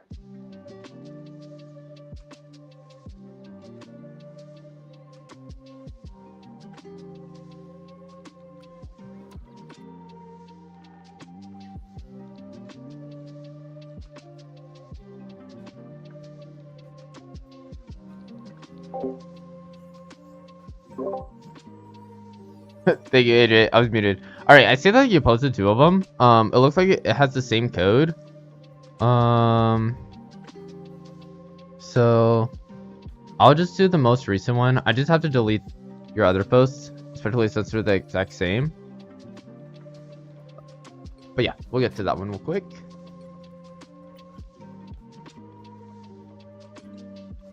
Alright, let's see.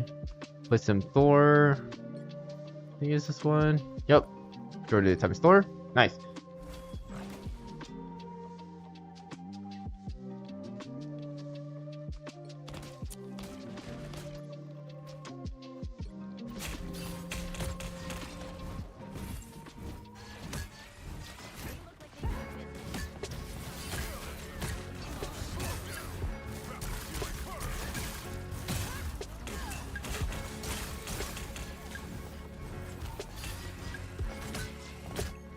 This is fine. Where is your... Do you have a frontline tank? No, you do not have a frontline tank. Alright, so same concept applies here.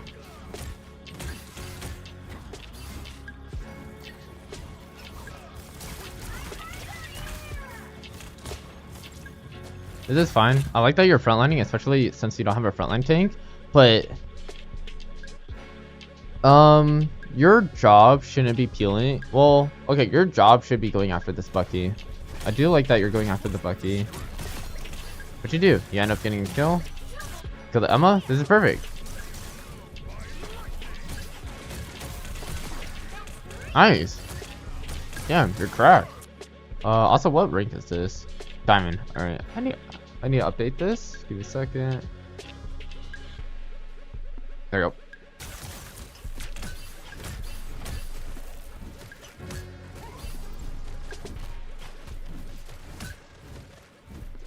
No, this is really good so far.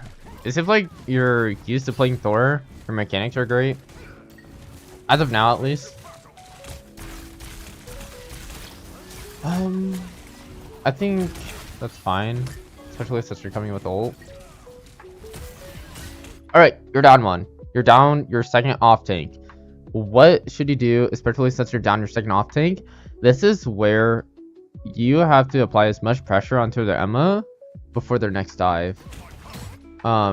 Definitely keep your distance on her though, and you want to be playing in poking range against an Emma.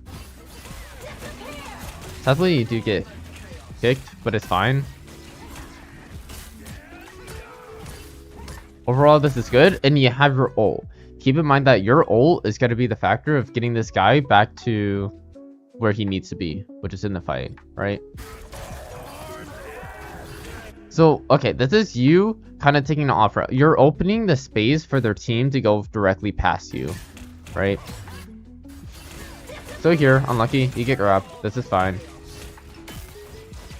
But now, you should be just directly looking at their Emma and waiting for the opportunity of passing through this choke, but also making it look like you're a frontline tank, okay? So I don't like the dash right here already, but it's luckily she had diamond and she was just getting out. But now you're opening the space, right? You shouldn't be taking this off angle right now. You need to stay in this position, and this makes it to where their dive is more disconnected from their team. You widening and opening, especially after the only off take alive, makes it to where now it looks like, oh, Thor is gone, I'm just gonna pressure in, and this is their correct play. They want to go and push past you and make it to where you're easy to separate you from the team. You can't have this happening, and you have to just frontline and make sure you're in between their team and frontlining. This is technically my peak at D1. Then I went down to D2. No worries, you'll probably get it back up pretty soon. But here, you would have probably punished this Bucky even sooner if you just position right in front of their Emma.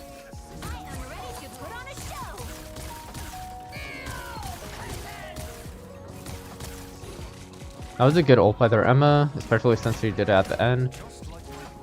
This is fine. Ooh, unfortunate. Let me see if you could have kited better. I don't think you can though. Honestly, this kiting is fine. I am ready to put on a show. I don't know if your invis communicated. If she did say 3, 2, 1, then before the ult even ended, you guys should have just went out.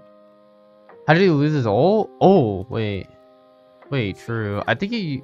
Wait, when did you use your ult, actually? I think he got booped by someone as he ulted. Yeah, okay, yeah, that's what I thought. You got booped by Invis, and you tried ulting as the Bucky ulted, but because you got booped by Invis, it just instantly cancels. But yeah, Invis is able to boop you as you're going for that. So that was kind of unfortunate. Would it be a good ult? I think so. I think generally as Thor, you want to be using your lightning field first before ever ulting. So I think because of the way you played, you forced yourself. Well, one, your ult got canceled, so that was pretty unlucky. But you would have made it easier for yourself to look back, push the Bucky, or just go towards the direction of Bucky using your lightning field and then ulting. Instead of taking an off route, now you gave the space, and this is kind of why your team kind of fell apart, is because you took this off route at a really bad time, especially since your second tank is dead. But otherwise, you guys have to get out. They use Luna ult. I know that you were trying to get back to your team. Honestly, you could wait here, or you can take the long way. You still have like 3 full ticks that they need to take. A call out that I give to my teammates is, hey, give up 2 takes and then we aggress in, especially since you're coming up with score ults.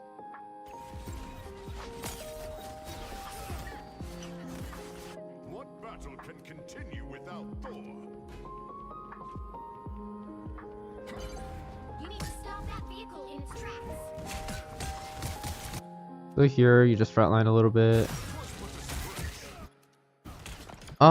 Okay, whenever you're crystalled, you have to try to like break the crystal. And how do you break the crystal? You run away as soon as possible. You can either dash fully backwards, or I'm pretty sure just dashing anywhere diagonally is how you like break the crystal as fast as possible. Nice. Okay, you did it.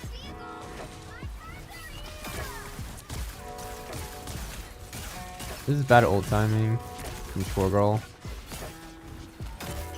So here you can defend a little bit, but last VOD review, I was talking about the concept of this is somewhat a semi-defender's choke. It is kind of hard to push through, but I do consider this as a defender's choke because they're able to take around cover at a really close space. Their next, the timing of when you want to be pushing out, that was a good boop.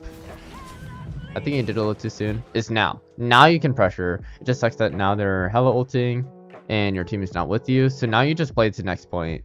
So honestly, this is not too bad, but you need to get out now. Nice. You get it in. Nice ult.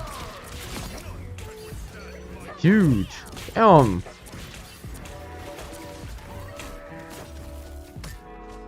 Alright, you're goated. You're playing this really well, though.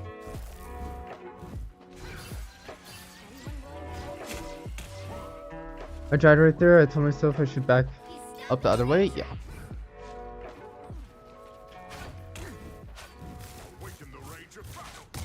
Yeah, that was just unfortunate for a first point. Way you're playing this is really good. But... Okay. Now you're getting a little too fast. So it looks like you're trying to make a play to boop the Emma Frost. I like that you're repositioned, but you can't reposition literally in front of her. Your goal is identify, okay, is my team ready for follow-up? If they are, go up in this high ground and go for a dive. But because you don't see your Deadpool, honestly, just playing around cart and being super annoying is great. I want you to play more in front and trying to get a good line. Okay, Emma's right here. I'm gonna go on the other side. Oh, Emma's pressuring me again. I'm going on the other side. So you should get out here. This is fine.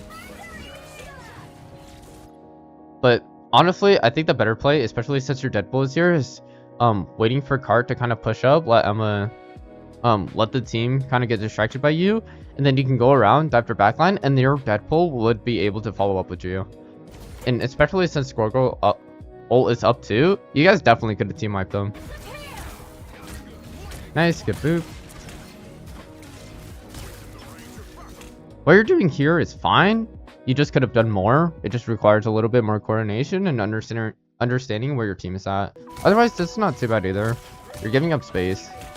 So this is fine too.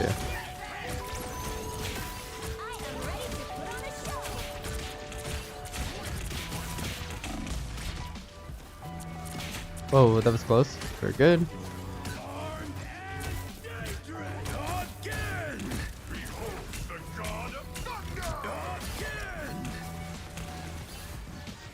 Nice. Honestly, that was a perfect play. You played that really well. You saw that their tanks were pressuring up forward. You decided to go in their backline because they were committed past this choke.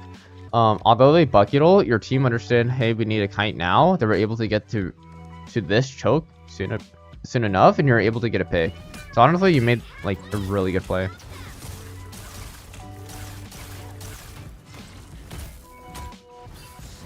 Nice.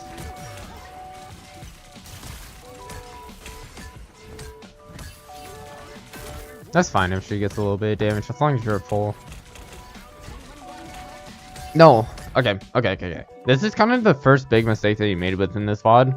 You've been playing like nearly perfectly, honestly. Except, you shouldn't be dashing directly straight back to your team. This kind of telegraphed that, hey, I'm giving up the space. You guys are able to take the space. Instead, what do you want to do? You want to take high ground. You want to set up for your next dive. You can either take high ground on the top right or take high ground on the top left. Top left is a little more riskier since you're more open to your team and your team is so far back. It's harder to follow up on a Thor that's positioned here. But if you're able to position in the top right, you're able to get some poke damage and you're able to also back up to your team if needed, right? But if you're dashing directly backwards, this makes it pretty obvious that you're just straight up giving up space. Instead of like, yeah, this is just telegraphing that, hey, I'm giving up space. A good Emma player or any frontline tank is got to take the space immediately and got to try to shove you guys to this next defender hold. So right now, you already see this happening. They're taking space instantly because you decided to dash straight backwards, right? When you're holding cart around here, you want to play as much around it. And then, because your team is already distant, then you want to go and try to find the nearest high ground that is closest to your team side. So, yep, instantly what happens here is they push you up to the defender's hold, and now they get a, they're thinking about, okay, what ultimates do we have to push up this choke? And they have Animal and Hella ult. So you should be expecting one of the ults to happen soon. I'm glad that you finally taken height. But now, see your timing with DD and yourself is off.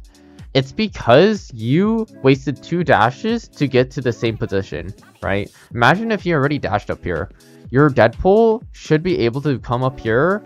And now, the time you're able to time yourself off your Deadpool even easier because you decided to use 1 dash. You pretty much wasted a dash. Luckily, you see your Deadpool applying pressure. This is good. Nice, you got Seth ult.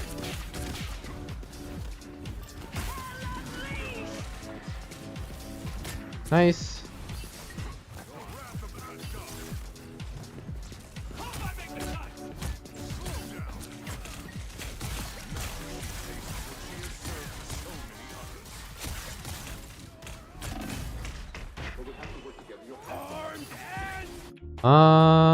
I think it was a little unfortunate that you died here. I guess you over-regressed. Let me see. You're at half HP. You kind of round the corner. Is that your invis? Okay. It is your invis. Just okay, this is not too much of your fault. This This really isn't. I think Bucky just chunked a bunch of damage on you. You were kind of frontlining against the Emma, so you do have to be careful of that. But like, honestly, what you did here wasn't too bad, especially in a winning fight. Your invis kind of sold here. Not gonna lie, I think your invis kind of sold here, but it's okay.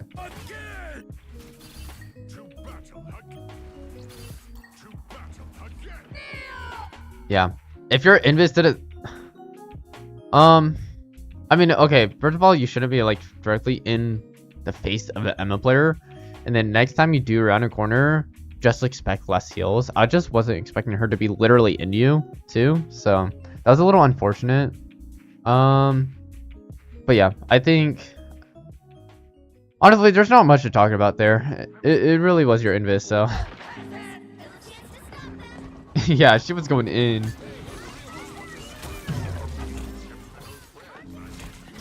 W score goal, holy. Down to 30 seconds. Nice.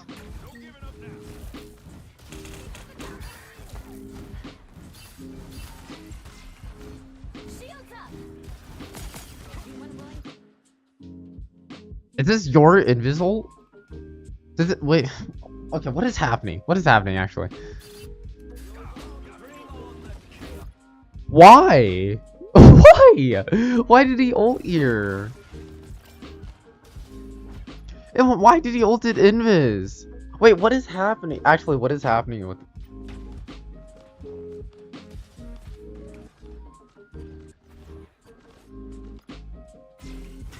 Shields up. Also, I didn't realize that you guys were running triple and they were also running triple, but they don't have Gambit. So like, I don't know. He copied invis first of all. Should have been Gambit. And also, there was no reason to ult. Okay, both of your supports are selling right now, but you know it happened. He's still doing their trick. So what do you do when you have selling supports? You try to take as much space and make it to where they have to use ult and resources in order to take the space, okay? So right now, I really like your forward hold. Final 10 seconds. But here, you need to be doing as much damage as possible. You need your ult as soon as possible, so you're able to take the space and also have your ultimate to control and keep that space even longer.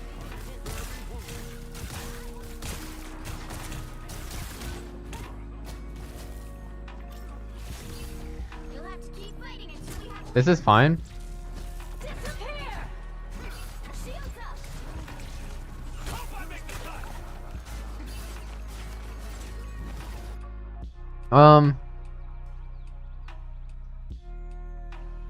I'm trying to see if you're able to actually fight the people that you just decided to walk away from. They portaled, and you understand that their team is going to be already split up. If anything, you should be going back on high ground towards your team. You'll have to keep This is fine. fighting until we have a winner. I think you just routed into a bad spot. You should be going for a high ground. Like right now. They ulted. Right now you can't do anything. You're already too far from your team to know if you're gonna make a difference. The only place that you can go is high ground towards your team. That's all you can do. You have to rely on your invis to be ulting on the correct time. If she dies, she dies. There's nothing you can really do about it. But imagine if you set up here now. If you set up here, you can potentially catch off the people that are staggered into their backline. For example, this Hela. I didn't expect this Hela to be so low. But you can catch off the Hela back there. You'll probably be looking at these players, but you're definitely going to run into the Hela, right? You can also be pressuring on their backline. It's just the where you're setting up and the time you're setting up. You just took a bad route.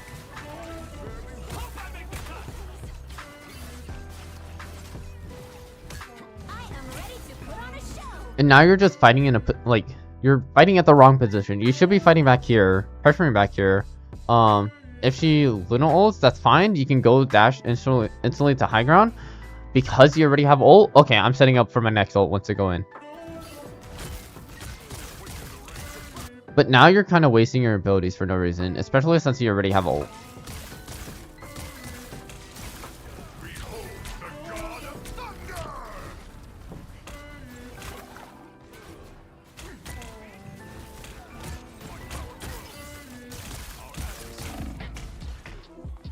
Yeah, this is kind of a bad play on you, honestly.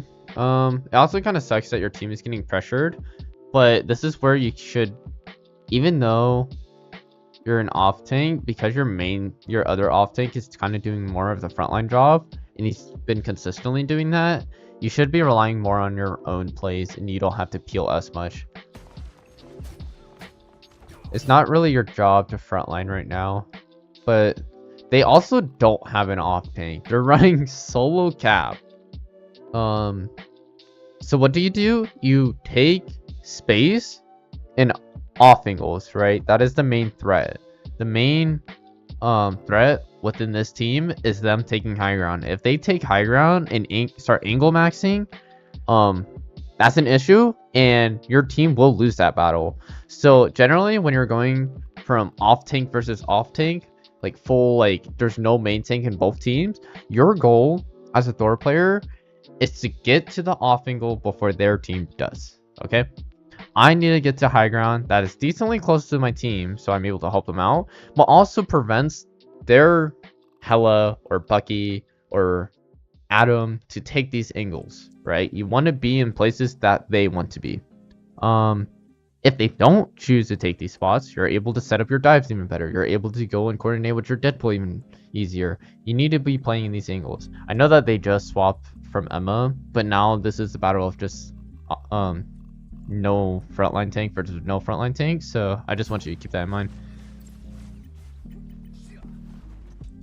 Take this point, you guys walk back. So no Emma still, they didn't switch, so let's see how you played out.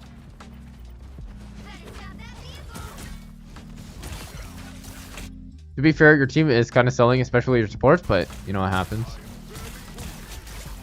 Nice, I like this. Only 60 seconds left. Nice.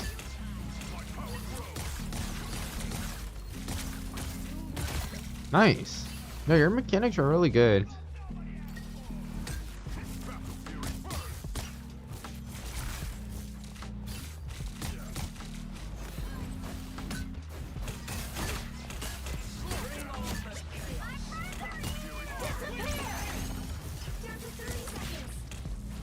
Yep, this is fine. You almost have ult.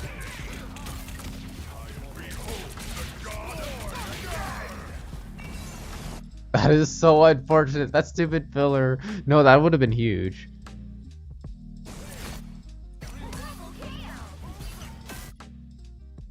I think I'm just used to anchoring when it gets to overtime. Even then it's overtime. Yeah, the correct play is to play up here. I know it's probably a habit to play around the cart, but you need to play what wins the team fight in order to win the objective, right? It's just a habit that you probably have, but now that you see that that's a habit that you should be breaking, you should be playing a little bit better. The only time that is an exception of like you have to play on cart is when it's literally right next to the point. So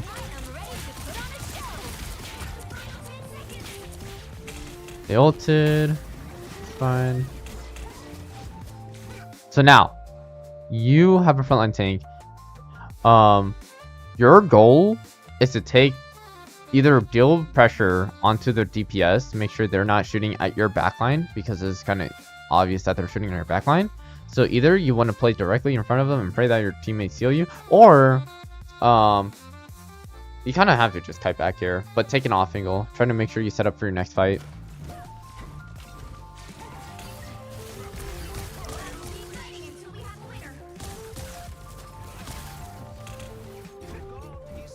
Yeah, your team dies. This is a lost fight, like clearly.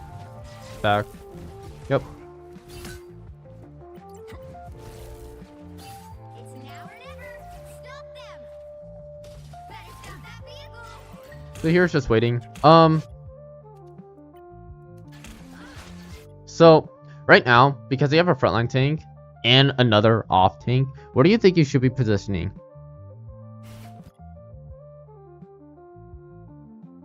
Because right now, you're kind of getting... You're already spotted. You're already like, okay, their team sees me. You're already positioned here. and you know that they have an Adam taking high ground. Luckily they're Hella and their Bucky is not taking high ground. So where do you want to position, and what spots do they want to get to?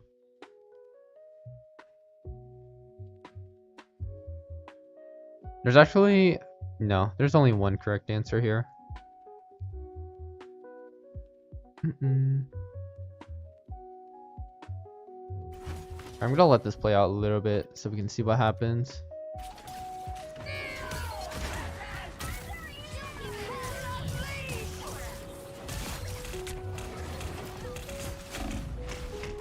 Yeah.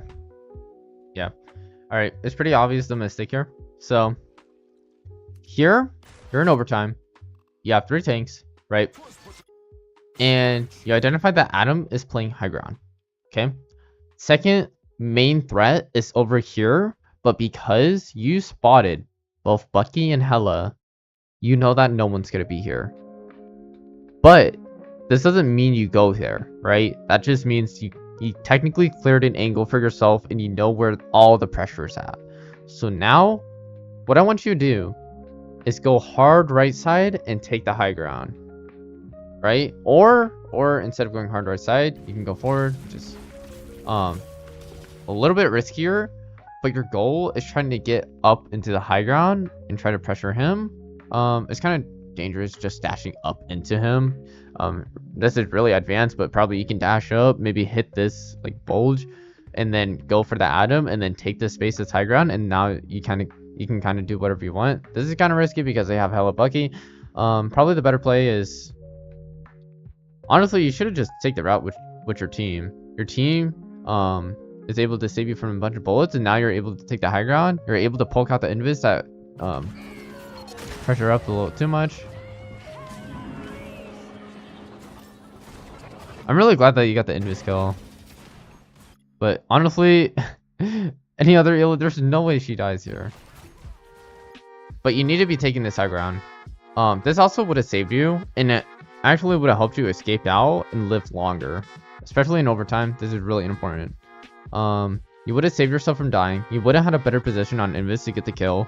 You would have taken space where their team wants to take space, because they need to take space in either high grounds up here, or back here where Adam is. So overall, I think where you pressured was pretty bad.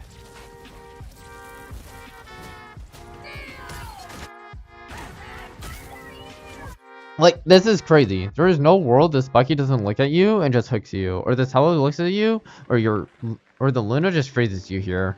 So I think he got really lucky within this play. The correct play would have been like playing Nurgle Strange and probably going up here and playing this height.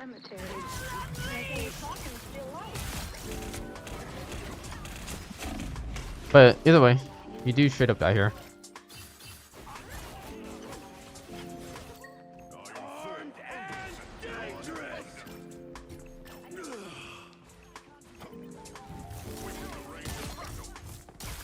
Damn. Nice kills. Nice. The current score is 0-2. Your Thor is really good so far. I just think the timing of where you need to position, or not even the timing, but where you're positioning is just bad. It's not really helping out your team. But now, let's look at your attack. You have a frontline tank. You have 2 off tanks. This is fine, doing some chip damage. Waiting for bucket hook. He used hook. Now you go hard left, right? No. No. This is crazy. Okay. So I thought you were going to charge up your dash to get to here. This is a really good spot, but instead you dash from this angle. Don't make your life harder by closing the gap from you and their frontline tank. You want to close the gap between you and their backline while still being in cover. So, especially since you now have a main tank, you don't have to commit and apply pressure from this angle. You can go even deeper. honestly, you can like just keep going. You can play on top of here. You decided to dash in at a really bad angle, so I think where you're aggressing from is really bad. And then you just die. You know. God of thunder. Battle fury first.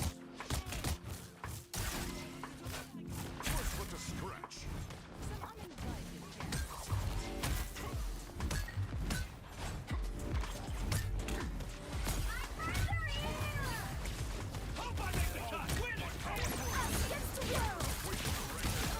Nice.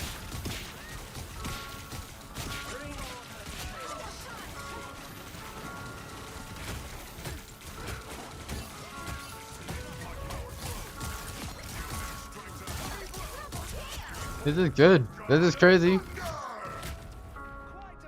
You know, you're sending them a message. Honestly, I don't even mind the ult. It's kind of funny. Even though they have portal, hopefully it'll make it, but it's kind of funny. Okay, ooh, never mind. Instantly dying.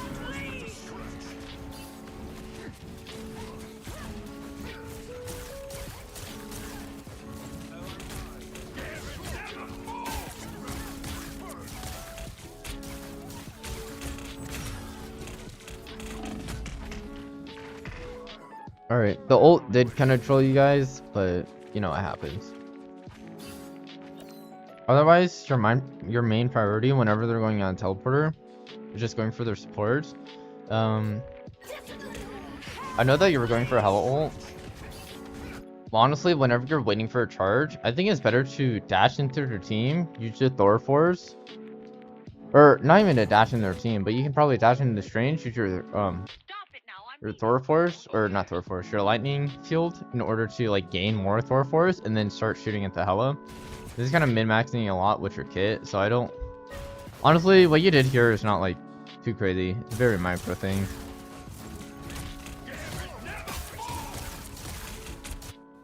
Yeah, this is fine. And they also already have Gambit ult. Oops, I went way too far back. Where were we? Dang it. This is probably fine.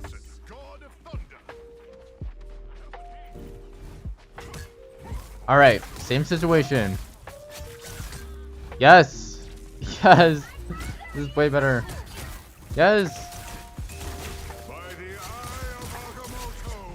Finally! No, this is really good. Nice. See how easy that was? 30 seconds left. Help get that vehicle to its destination.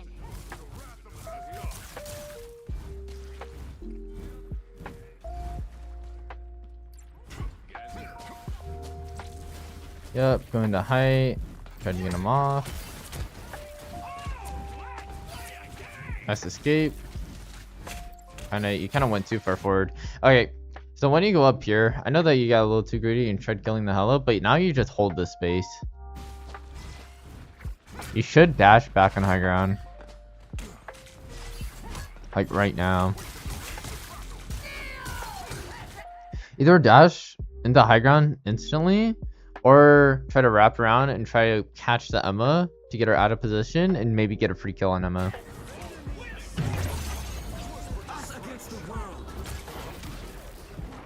So imagine if you're already in high ground here. Before you even get caught, you wouldn't even get caught in Emma ult because you would be up here. You would LOS the Emma ult. And now you Gambit ult, you're able to pressure into their backline even sooner.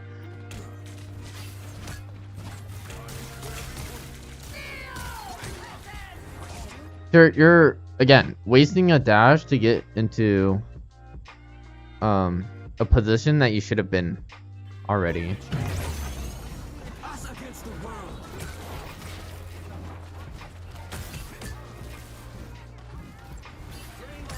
It's fine.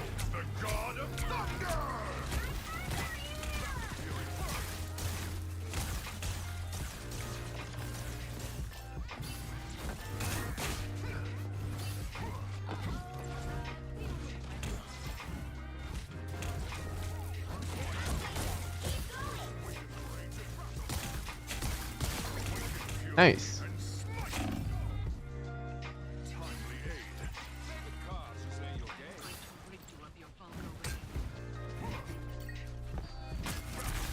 Oh man, that's unlucky.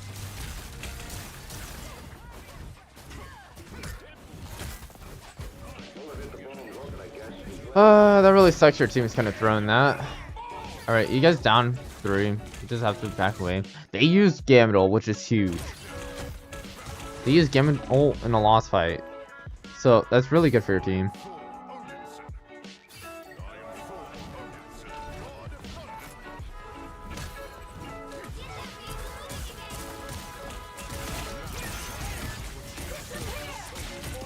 Push her out, nice.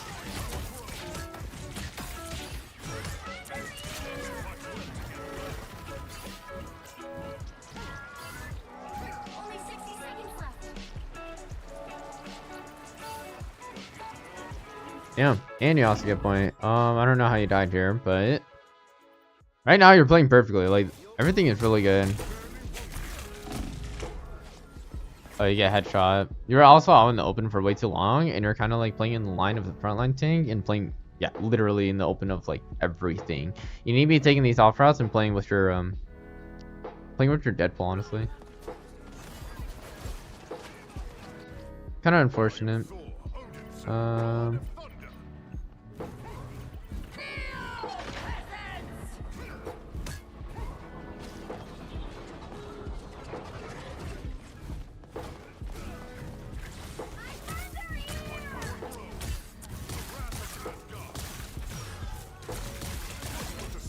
Nice. Okay, I need to see. I think you could have gotten more.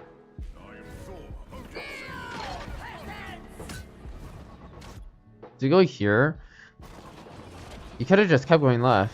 Keep going left, keep going left, keep going left. And now you position here directly into the back line.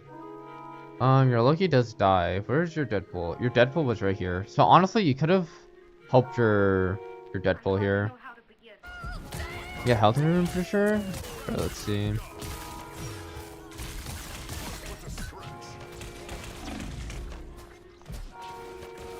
Yeah, so this is one of the main chokes. You can't be standing here as Thor. Unless you just want to like tickle them with your awakening form. Can't really do anything else. You need to be taking these off angles. Or these off routes. Hopefully you do it here soon.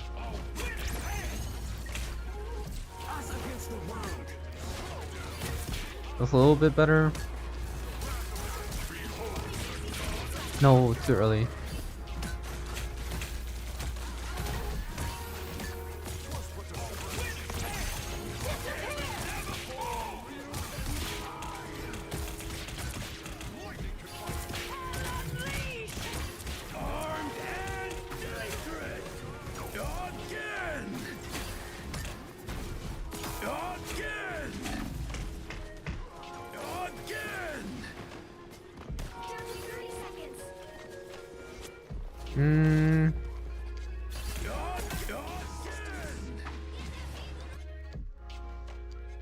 You honestly could have won this fight.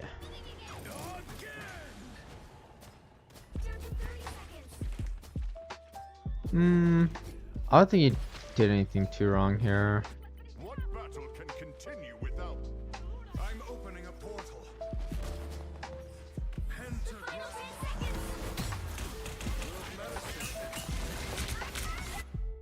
Alright, so there's a concept of flipping the map. When do you want to apply flipping the map? You apply flipping the map whenever you get stuck at these defender holds, okay? This tunnel is considered defender's hold. The reason why is because it's really easy to defend from here, right? You're able to take cover. They're smart enough to break this, so they're able to play around this.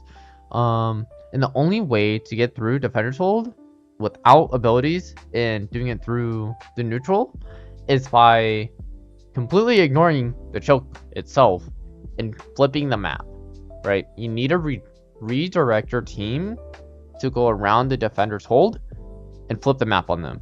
This forces them to make a decision of, okay, because they're flipping the map, are we gonna fight them and cut them off, or do we flip the map back onto them, which kind of sucks because now our back is kind of exposed within their spawn, which is bad. Either way, that is forcing their team to make a decision on what to do on a defender's choke, right? They can't just sit here and farm heals. They're forced to make a decision now, right? That is your goal. So the reason why you got stuck here so long, especially as playing a store, is you should have been flipping the map and playing in these off angles, right? You need to pressure their backline to feel like, oh, we can't play in this defender's hold no more. I have to go and back off all the way up to back here, right? So you need a way to flip the map within this point. So if you look back here, you guys kind of just shoved ults to go and push through here. What you need to be doing is, okay, I know that they're in strong defender's hold. They're all playing in this area. You need to set up a pinch for their team. You can't be in this area, okay?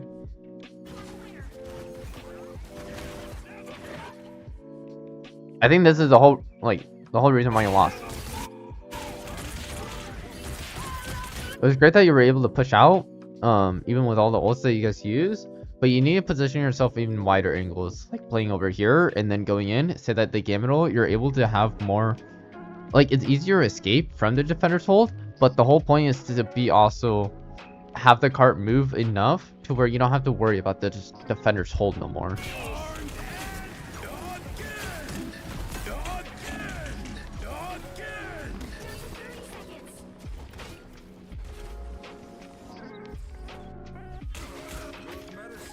So here, honestly, instead of strange portaling, this is a decent strange portal, but if anything, you should be applying, I need to flip the map here because they're playing in the defender's hold. So let's put portal here, cut off parts of their team.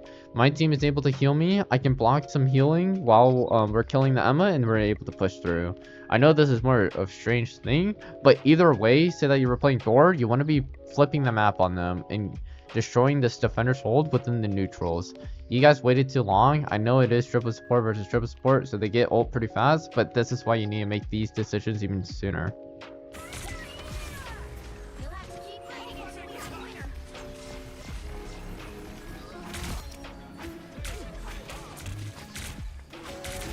Double kill.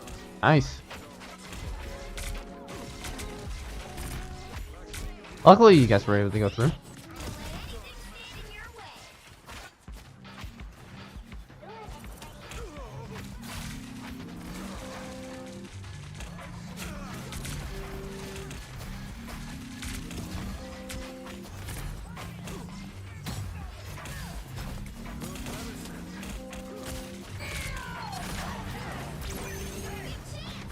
No, the double ult.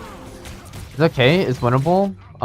Just make sure. Oh, okay. You accidentally put yourself in 100 way too early. 94 is fine. This is where you need to stun the Cloak and time it. I don't really blame you though. You're kind of feeling strange because you guys needed a touch. So.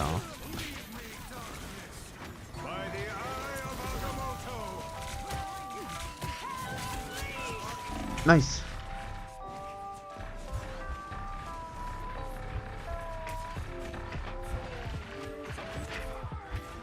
Holy, this is a close game.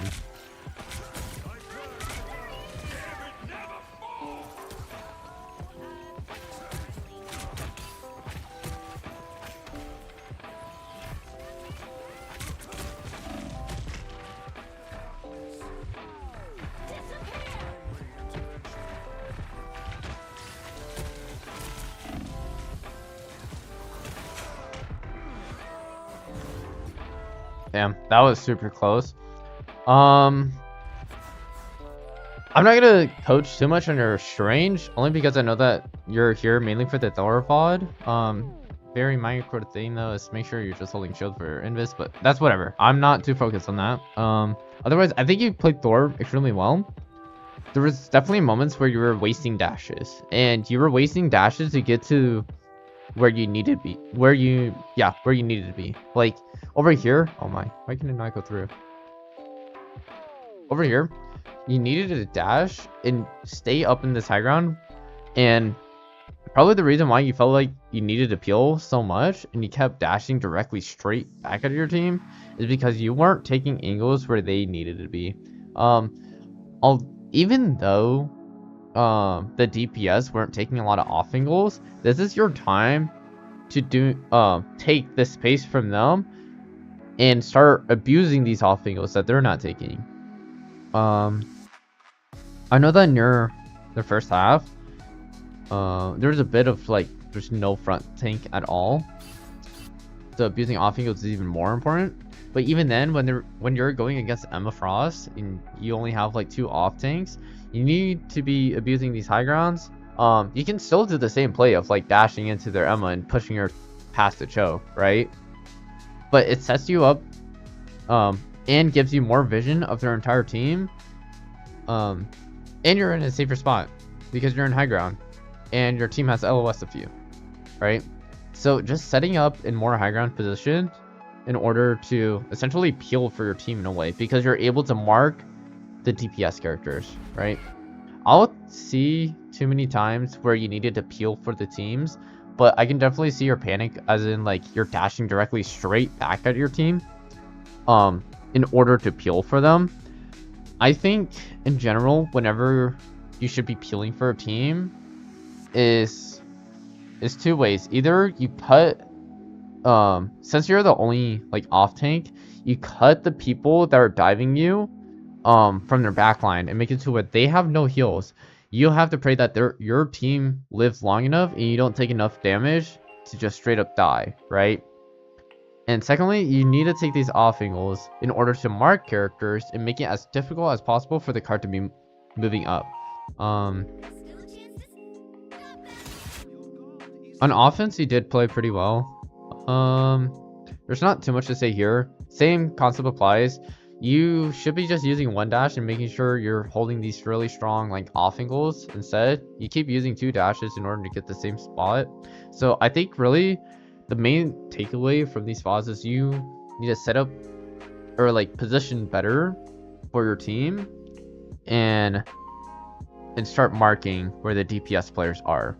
Once you start identifying where the DPS players are and playing these power positions, it gives you a better like timing of, okay, I can dive in now and I can target the invis, and more importantly, just prevent them from doing anything.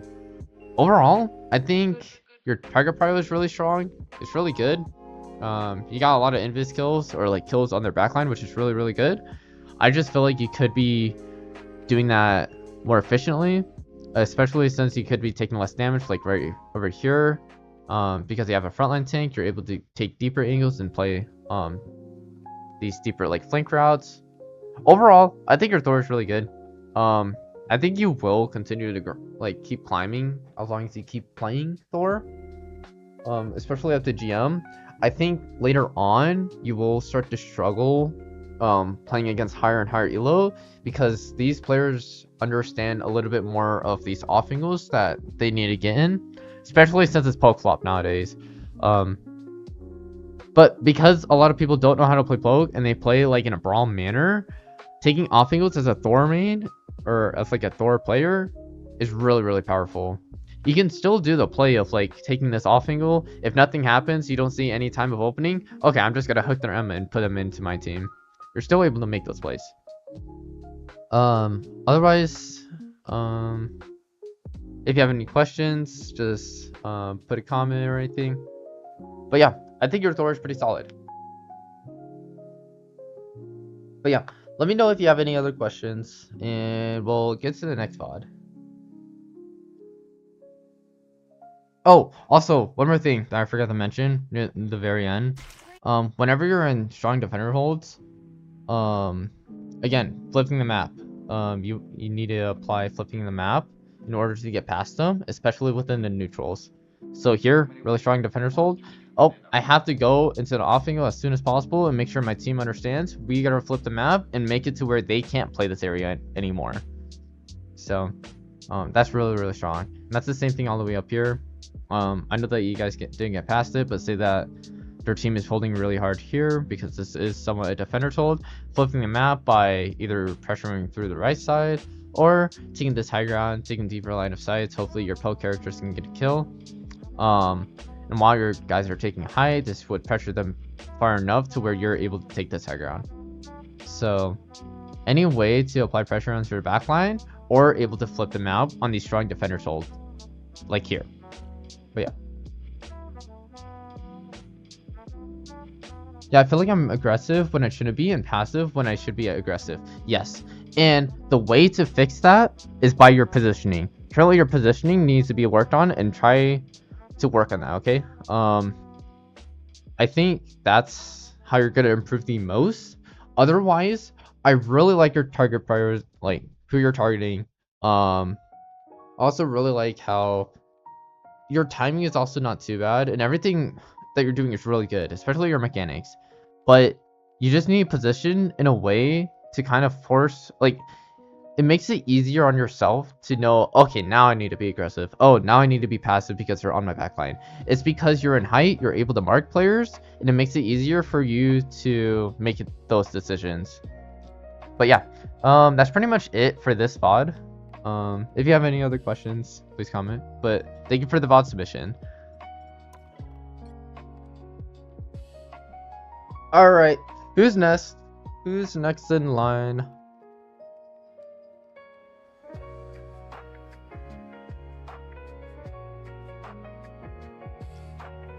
But yeah, not gonna lie, I'm really impressed by your Thor. It was really good.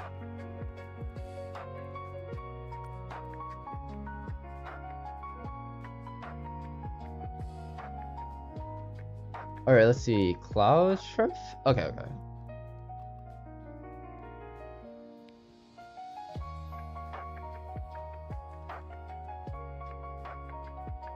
Don't worry, Kia, I got you. Right after this VOD. These are probably gonna be my last 2 VOD reviews. We'll see.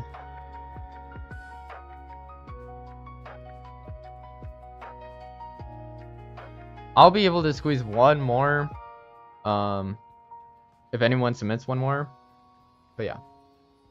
It's definitely a learning curve, getting closer to GM and plat.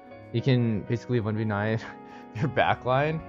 No, it's actually insane how you're able to like fully go in their backline. But the reason why it worked so well is because you had a Deadpool and you were going in at really good times. I just needed you to position a little bit better for you to do that more effectively. Let me improve this one before I forget.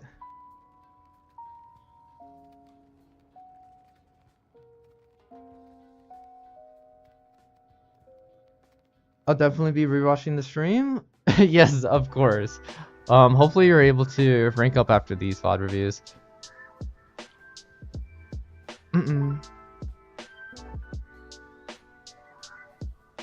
Okay, who is next?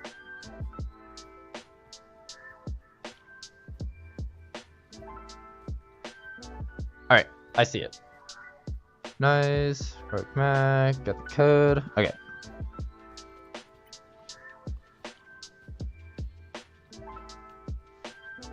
I should definitely, okay, now thinking about it, I should definitely put in timestamps so I'm able to go back and remember just like copy and paste my notes. Maybe even post videos if I want to. Let me go back.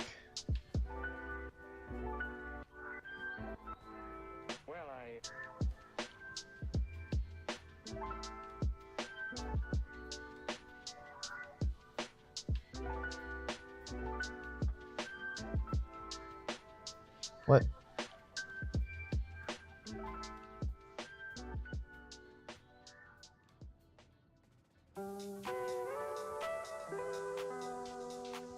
Okay.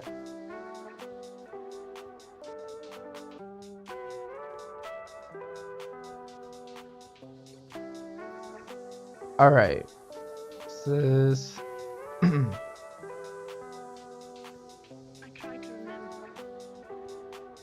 Kuma, so it'd be the Mac. Okay.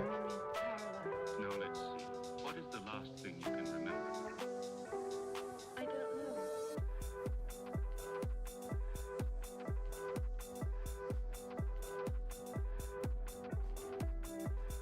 know. So once I get to eternity, watch out. Okay.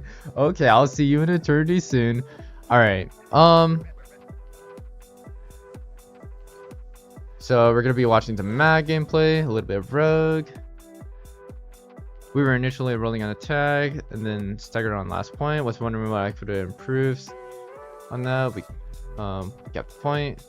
Then on defense, my teammates started blaming our support, and then ran it down on Spidey, making me solo tank. Even through that, ooh, that's rough. I still feel like I could have done more. Okay.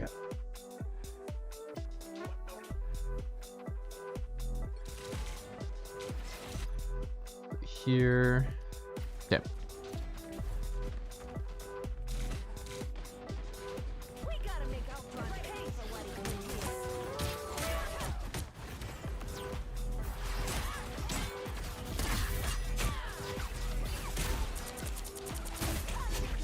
So, was this before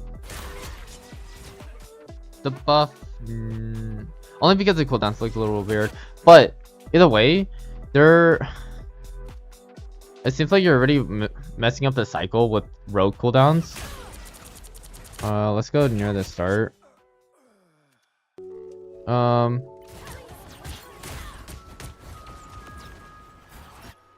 Yeah, you kind of missed the dash into the cap, but why dash into the cap? You gain no benefits, right? Your goal with the grab is to be going for either their DPS. Let's see what they have. They have Deadpool, they have Cap. Okay, these are weird comps. Anyways, they have Cap and Penny for their front line. In your mind, you should be thinking about who should I grab in order to get more value. If you grab Cap, that doesn't bring you much value. All it does is make him like a little less tanky and gives you more like tankiness. But you should be going, the grabs within this game is you should be going for their DPS and support, because their tank grabs provides you nothing. Okay, so here you should be looking for, okay, I need to close the distance or the gap between myself and one of these players,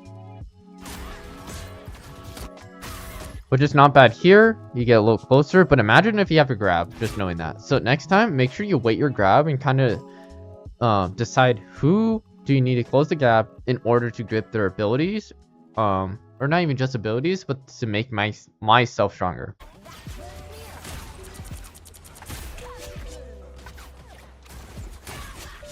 Also, another tip is you want to be using your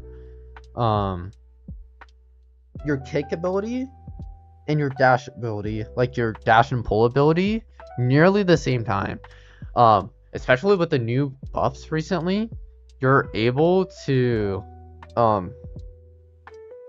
start having the cooldowns align and start having your how do I explain this? Like, both your cooldowns are going to be up at the same time and down at the same time, right? And your escape ability should be mainly your right click and like dashing out, which is your punch ability. Luckily you're able to get a support. Oh, also I forgot to change the icon again. What is this? Plat 2. Let me change that real quick.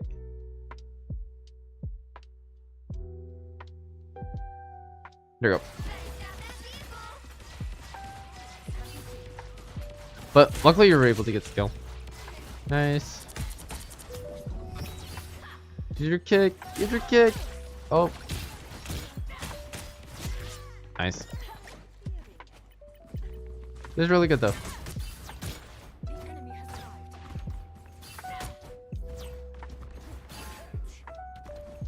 So this is like the one exception. If there's someone trying to stagger and he's the only one alive, then it's fine to grab him if you can. But it's also good that you held it. Either play is fine. But now you're appealing a little bit too much. This is where you should be setting up for your next dive and making sure the Penny doesn't take the space in order to make this setup. You should either grab the Cap and kill him as soon as possible or set up for your next dive. Because your greatest threat is for them to hold next defender's point. Like the defender's hold. You need to play past this. Right? Make it as hard as possible for this Penny to put her nest here.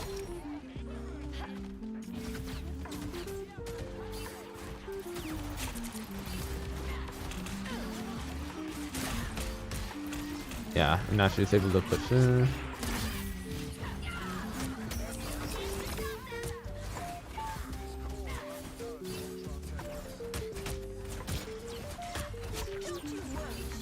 I gotcha. We hit a checkpoint. Now might be a good time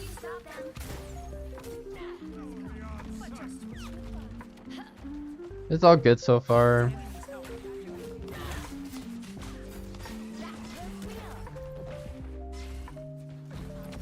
Alright, now did they make any swaps? Yes. So now they have a Magneto.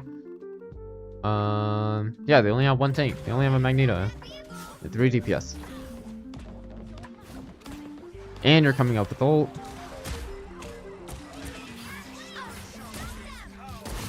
Huge. No. No. Okay, that was so big. So you just used your ult a little bit too soon. You guys were already in a winning fight, so you definitely should have saved for next time. You probably understand that though. That's unfortunate. There's still a chance to stop them. Otherwise, everything is fine.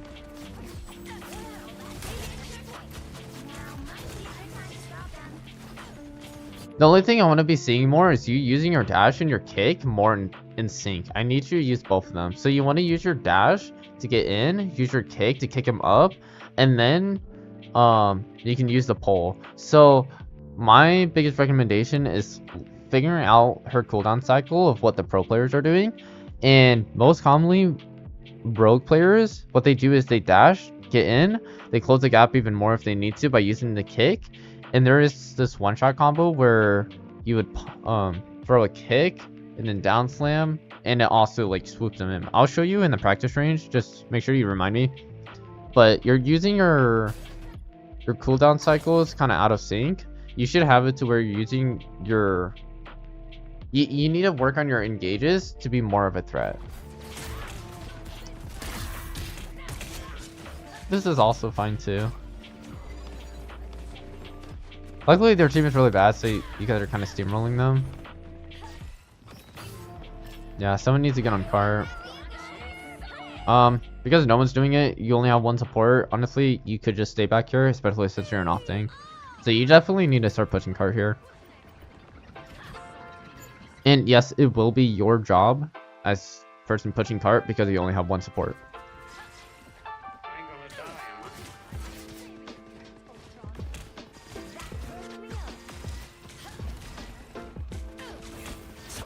I? Oh, okay. I thought he was clearing.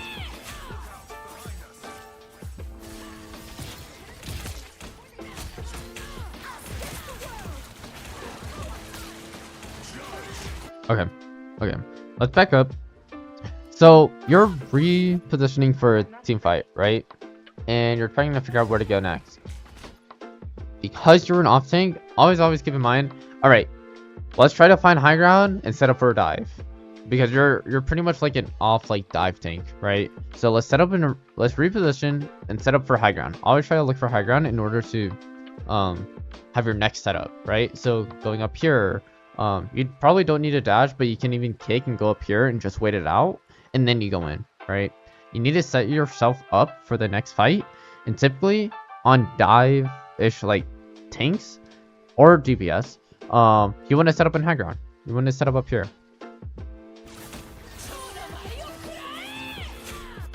So now, by now, so that you're right here, you see that she's ulting. You can honestly sit in here and hold right click. Holding right click allows you to have damage reduction, and it's damage reduction with everything. Like you're gonna like reduce, I think 70% damage reduction. I forgot what the numbers are, but you're gonna reduce a lot of damage that's taken.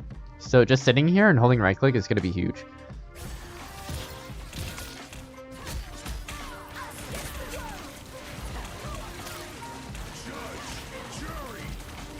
You guys use all.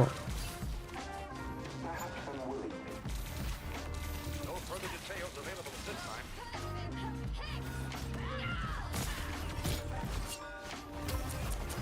We are undefeatable. Nice grab, you're gonna be able to do more damage.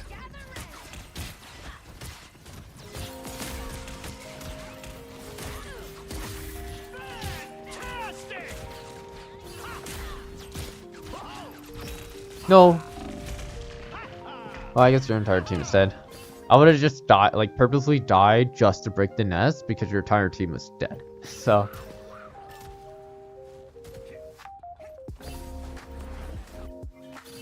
Got at least one more round in me. Oh, nice. Jeff got someone. Okay. You're making the mistake of going where your frontline tank is going. You need to be taking this off angle and start setting up your next dive. This route is probably a little bit too long, but you need to go hard right and straight up here fast. It's even worth to use your abilities and cooldowns to get to height as soon as possible. The reason why I say that is because it's about timing. You want to get up here quick, and when you get up here fast, you just being here, they're gonna feel the pressure of you just being here, right? And you need to get there fast because you're in an open area, and because you're rounding the corner, it is really risky to be going around here. So either you wait and take the long route, which is fine too, or if you want them to like apply less pressure on their range, you use ability to get up here.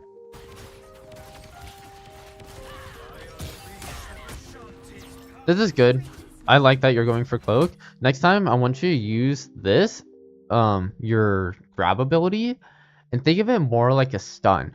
Like you're trying to stun her in a certain area, especially support mains start in like really bad positioning, right? She was sitting right here. Using that grab would have been huge. So I need you to be using the grab a little bit more. If you don't see tanks that are useful to grab, or see tanks that are a threat that you need to grab, for example Emma, you need to grab Emma because she's a huge threat when she's in diamond form. A lot of good rogue players would go straight for the Emma and steal her diamond form and then go in diamond. Because you're not against any of that, you should be using your grab on squishies like DPS and supports. You're always getting value from those characters because DPS, you're getting more damage because you get like a damage passive. On supports, you get a little healing passive, which is okay, but more importantly, you're making them do less amount of healing, which inherently slows down their ult charge. So one of those two. It also stuns them for a bit, so they're not healing.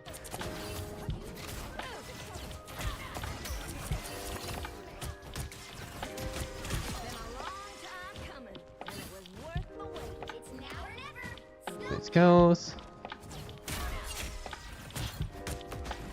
Overall, this is decent gameplay. Fast forward.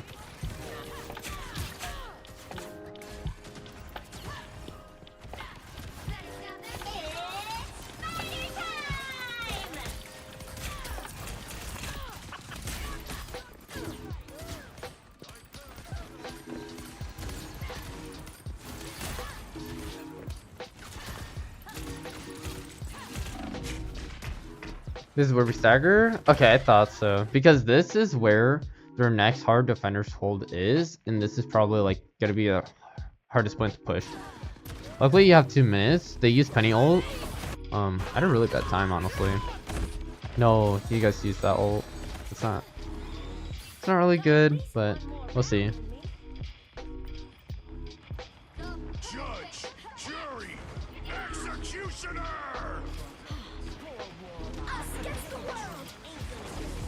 Okay, they overcommitted.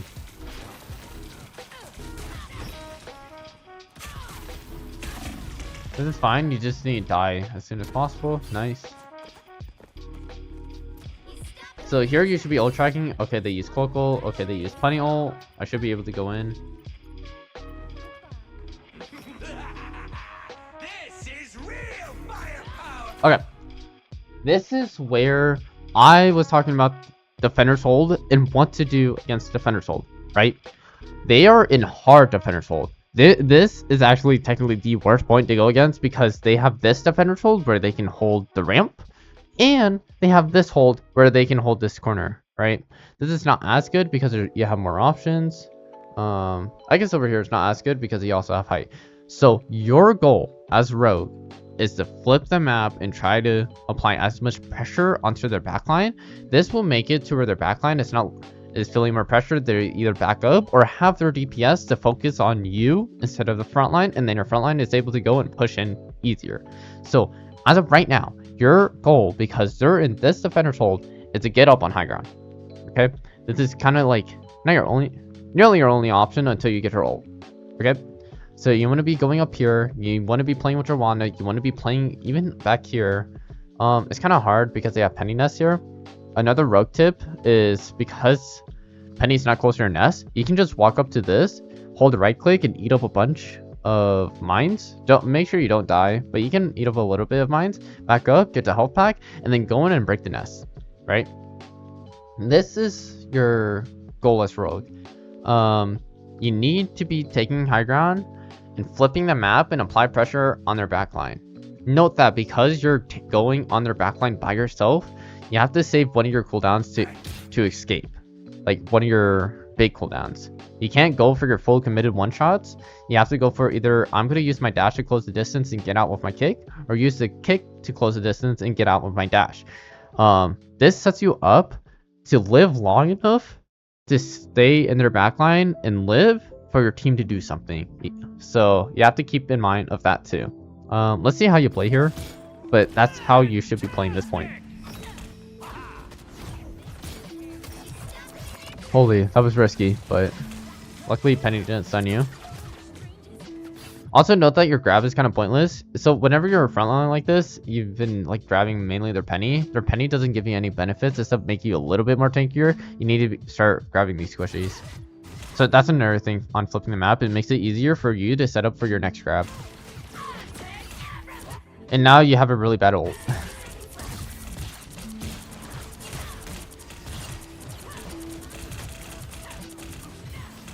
Yeah.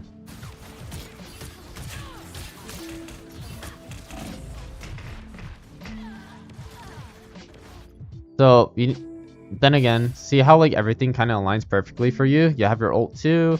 You're able to push out, and you probably already know how rogue ult works. Let me go back here. See these icons on the right side as they slowly fill up? DPS is going to be the fastest fill up because this is where you get your damage. Now you have to wait for the support bar to fill up in order to get the support passive, and then the tank bar to fill up in order to get the tank passive, right? And now, if you set up on high ground, you're able to get in literally their entire team all at once. But now, because you're in the front line, you're gotta grab tanks first, and then because the DPS are kind of like pushing forward, you get the DPS next, but you're never gonna touch the supports. So you're doing this from a really bad angle. I need you to take height.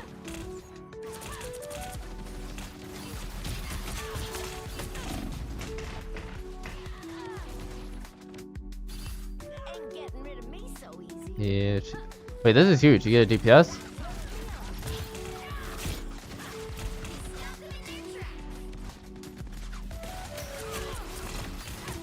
It's party time!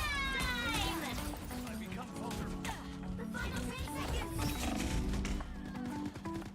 Yeah. Again, height. You gotta just take height. That's all you can do here. I think you keep pushing in the same spot over and over, and that's why you're losing.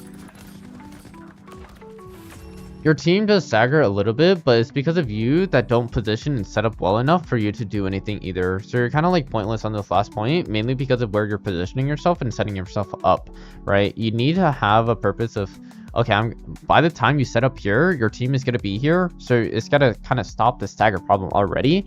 And you have your opportunity of going in and helping your team even more by being here. Right now, you're currently not a threat to your team at all, and you're kind of just blocking and dying in.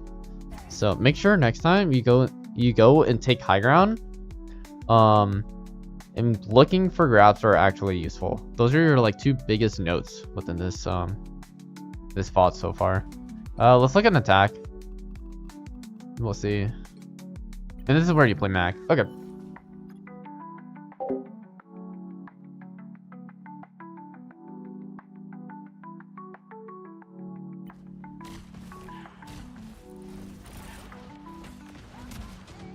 threat against Krakoa is a threat against all mutants. We shall not abide. Oh. That was a lot of damage. What happened to all the pressure? Are we doing any pressure?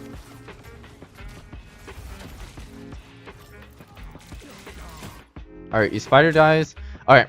Instantly right after Spidey dies, make sure you use your bubbles to get out, or your shield. Main purpose of doing that like right away is because you see Penny literally staring into your soul.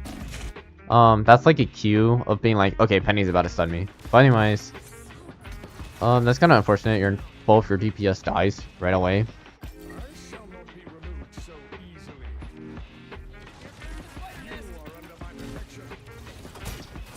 I brought this upon yourself. Nice. This guy might be new to Spider-Man, but it's okay.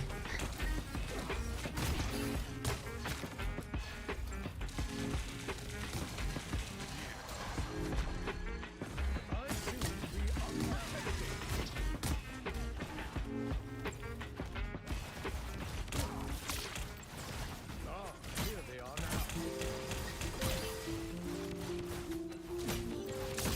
Fine. Miniature metal spiders. Interesting. It's good kiting.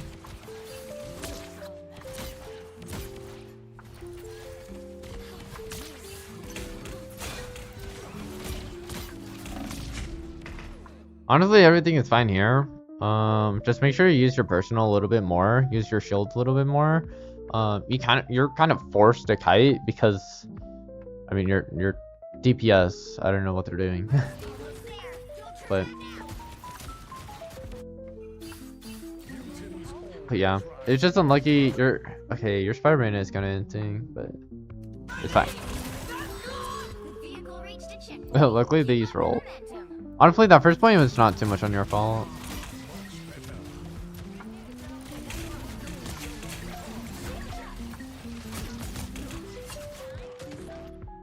Alright, you have your ult. Let's look at who can you use your ult on. Cannon, you have cloak. That's really it.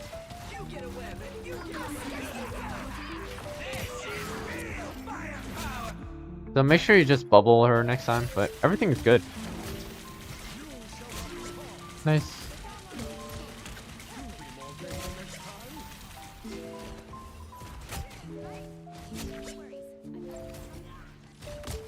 No, that's good.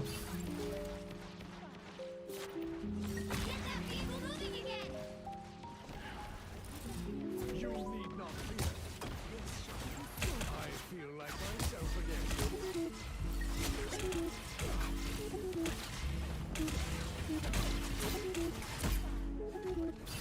Was that truly your best?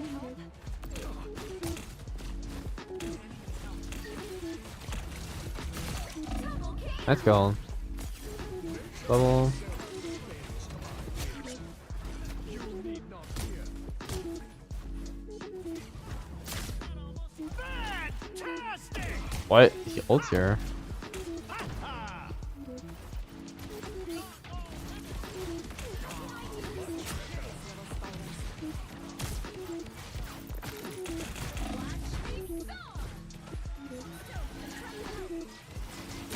Alright, let's back up here. You take a lot of damage. I feel like you could have supported your Salak ulting now. Why did you take so much damage? Okay, you got too close to the mines and you got stunned. So that's kind of unfortunate. So general rule whenever you're passing car is be expected to use cooldowns. Okay.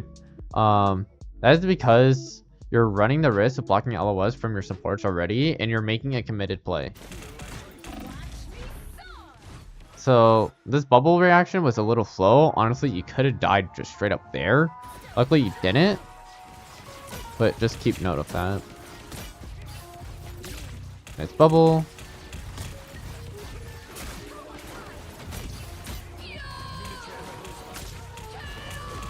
Yo, bubble. Nice. Yo, thank you so much for the follow.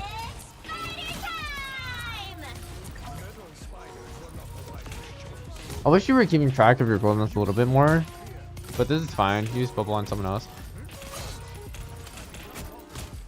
Use Penny ult to go in. This is fine.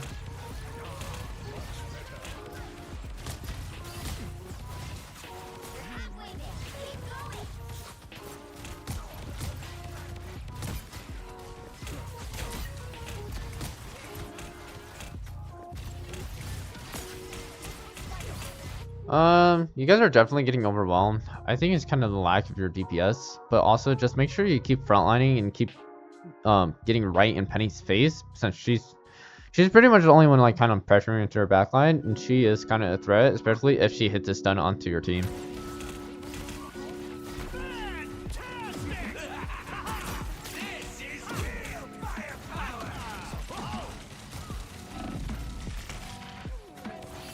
Okay. Yeah, you just push way too forward, especially since they rocket ulted. So now, you gotta understand that, okay, they rocket ult and they fantastic ult. I am forced to back off. There is too much pressure that is happening right now. So, it's just generally the way you kited. Kited really in a bad spot. You should be either kiting closer to your team. You could be kiting this way, but you have to kite around the corner. If your goal is trying to take less damage from their team, you can definitely poke out sometimes and do a little bit of damage. But this is your time to be like, okay, we're forced to back. Or you can use your ult. You're definitely able to use your ult because there's so much pressure that's happening. I would say the only problem with your ult is that none of it... your ult charge, like the thing that sucks in, is not gonna suck up any bullets except for maybe Penny and I guess Rocket. I guess it sucks up a decent amount, like only half their team. It also prevents Cloak from ulting. I just don't know if you're holding it for Cloak ult because he didn't ult in the first time, or you just yeah, you should be ulting here because they're coming up on next Defender's ult, right? And they're putting their stuff past the Defender's hold. They're using Fantastic ult past the Defender's hold. You can't allow that. So here you need to ult. I was trying to save it in Cloak and Dagger? Yes. It's good that you're saving for Cloak and Dagger, but now you already saved it for 2 cycles and it's unlikely for you to do anything with Cloak and Dagger ult. If you look at your team and be like, okay, we're getting close to Cloak and Dagger ult. We're at 70%. She needs to do a little bit of healing. How is she gonna do a little bit more healing? If I survive longer in this Defender's hold, right? And relieve pressure from my supports. So honestly, you don't even have to kill the Cloak and Dagger for the Cloak and Dagger ult. All you need to do is relieve pressure from your 2 supports because they're taking a lot of damage, and keep this Defender's hold. Worst comes to worst, your team dies. Well, honestly, like, the best thing is you use ult, you hit absolutely nothing, but at least your teammates are gonna have ult for ult. And now this is good ult economy. So here you probably could have prevented your death if you just ulted here and kited around the corner and then ult.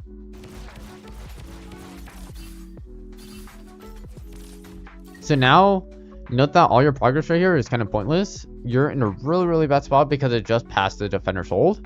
And now you're kind of still saving ult for like the next game, pretty much.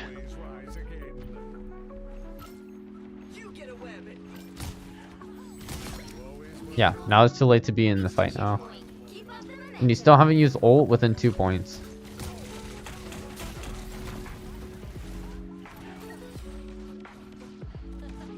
So, I think my general advice to you is whenever you are trying to find value off your ult, you don't necessarily need to kill anything, but you need to relieve pressure.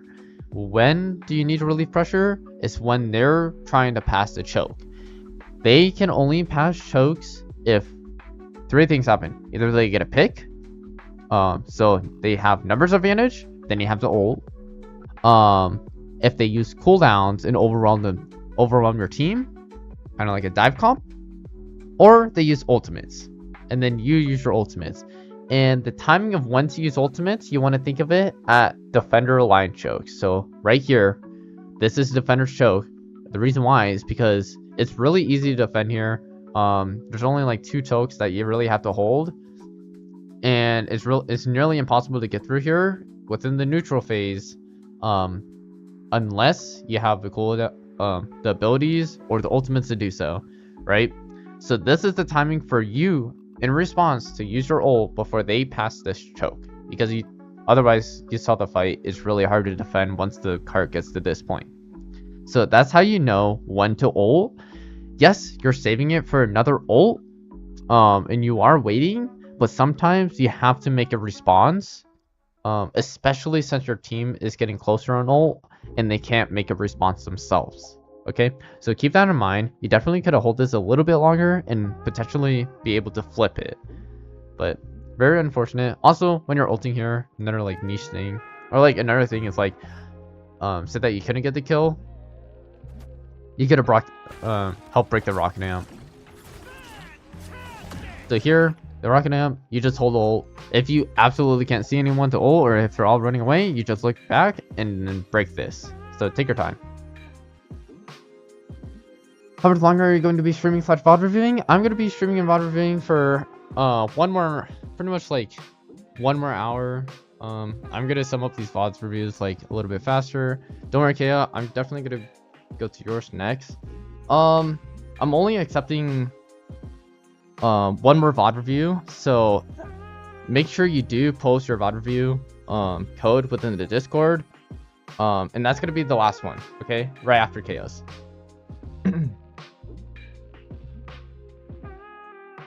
I know you do have VOD reviews, but can I ask for a VOD review for an enemy faction I'm going to face next week? I can definitely analyze some team VOD reviews. Definitely give me some time over the week to think about it, but I can definitely help you out. I mainly focus on like your own team though. I don't want you to be counter swapping, and definitely don't want to do anything that is private, right? If they are public games, I can definitely look at those. I also do look at scrims, and I do help out teams if they do want to improve. One thing when it comes to team VOD reviews, I do require nearly everyone to show up, because I want everyone to improve and not only have one person going in kind of like the messenger. So most of the team has to be here in order to do team VOD reviews. But yeah, yo, thank you so much for the follow.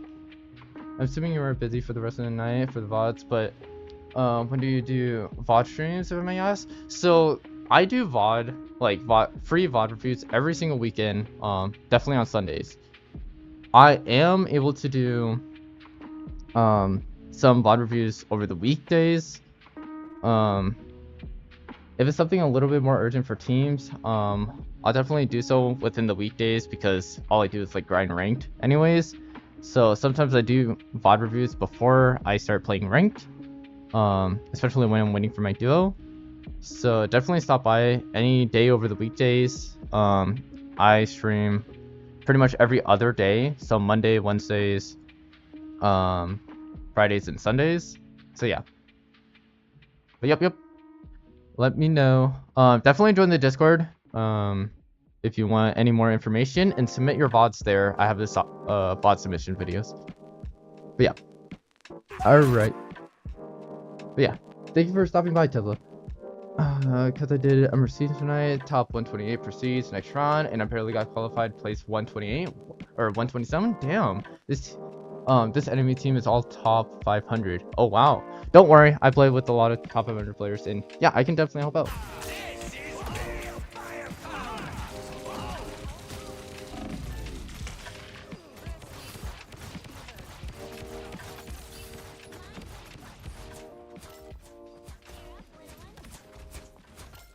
Yeah, this is the reason why you lost there. This is interesting for your positioning here.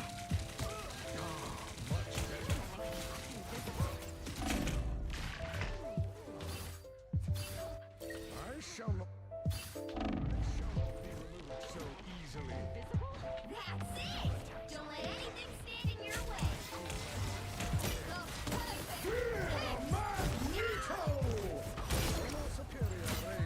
Nice. Honestly, I love that ult. The reason why is because when you ulted, that made it to where it's even harder for your Scarlet Witch to die. Presently, she dies. Also, wait, no, never mind. They, or no. Yeah, I was right. She was able to get ult. That prevented her to get CC'd, because your ult eats up the CC from Penny. So honestly, really good combo by you. Oh, I hate that ult. Luckily, you guys don't die. This is fine.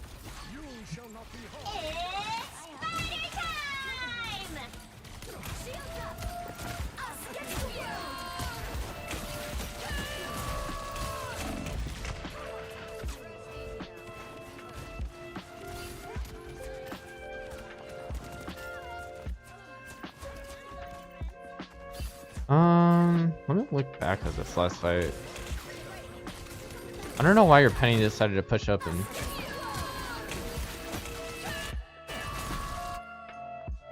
Okay. This is more of a mistake on your teammates. For anyone out there, you don't need to be pushing past defender's hold. This is just an misunderstanding of like what is our strongest hold, and I like to call defender's hold because these are the strongest holds. Holding here is really strong, especially as Penny, but now they're pushing up for no reason. So it's really your entire team that made this decision to push up. All you can do is push up even further with them and double down on this play, but it's not too much on your fault. Technically, the correct play is your entire team to play here. It was really bad that they pushed up and ulted here, but it's not really too much on your fault for this last fight. But yeah, that seems like it closes out the game because of that decision. Anyways, I think on Magneto, there's not too much to say other than holding hard and defenders hold, and when they use ults, you respond with your ultimate. Okay, you kind of hold on to your ultimate a little bit too long. And a lot of people were going onto your backline. The only way to be pressuring, helping out your backline is keep bubbling, keep spamming right clicks on them and dealing damage while cutting off their supports. There isn't too much to say, especially on the first half of the game, or the second half of the game.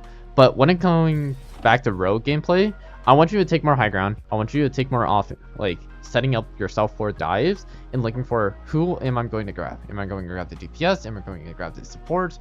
Are the tanks useful to grab? Are they a threat? If they have an Emma, I'm gonna go and grab her and use, give myself diamond form to make myself extremely tanky, and so she can't diamond form to grab me. You want to be really thinking about your grabs. Okay. Also, just making sure you're setting up in high ground and setting yourself up for the next for your next dive. Do you have any questions? Was it Cloudfire or was it? Please let me go. Oh yeah, Cloud Strife. Do you have any other questions? Otherwise, you couldn't really do much on defense. It did somewhat come down to your team, except for when you used ults and your abilities. But yeah, definitely on attack, you do need to work on your attack a little bit on rogue.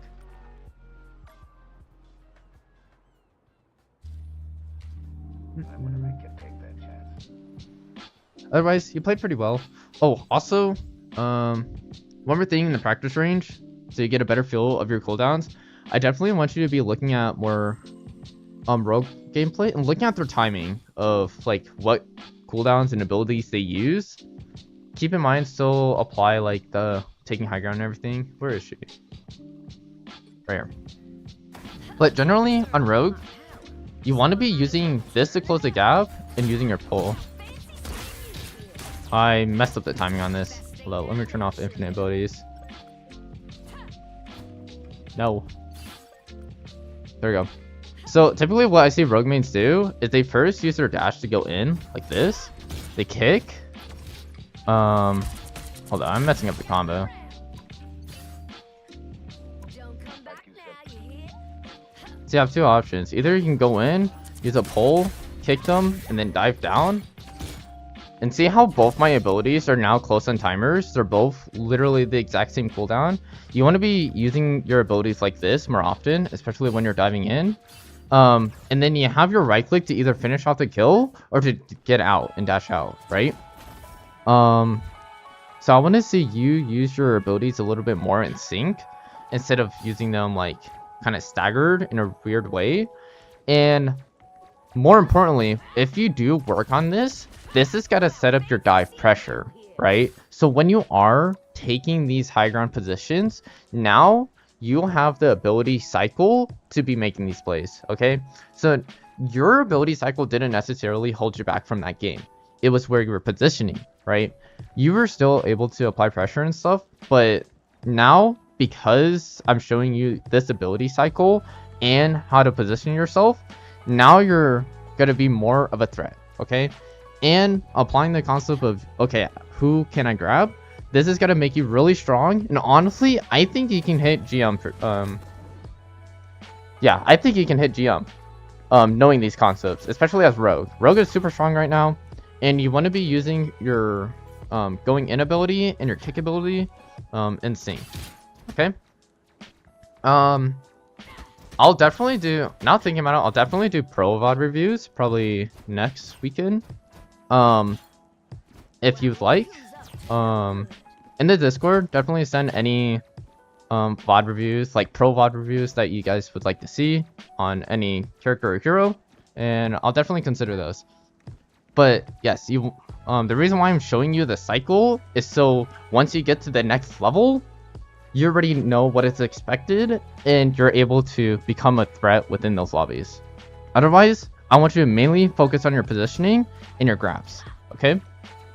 This is a little bit of your homework assignment of just learning the cooldown cycle of Rogue, of looking at pro VODs and looking at these. If you want to, we can definitely look at our pro VOD next weekend. But anyways, really good gameplay so far. Definitely work on repositioning and positioning. But yeah, thank you for the VOD, and if you have any questions, just let me know. Alright, Kea, your turn. Let me make sure I mark the timestamp for this.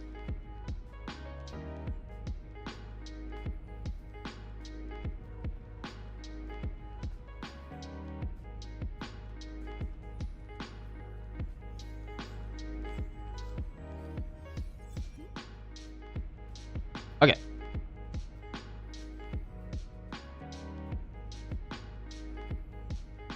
Alright, your turn. Let's see. Okay.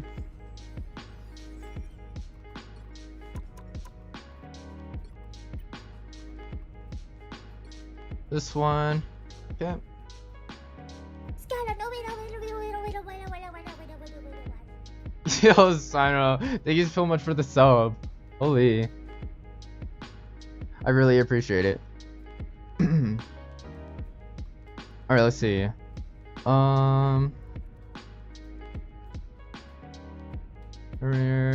Gru. Alright, let's see your Gru. It was a heartbreaker, but I think it was playing better on Gru, even I haven't made any progress in ranked. Alright, let's see it.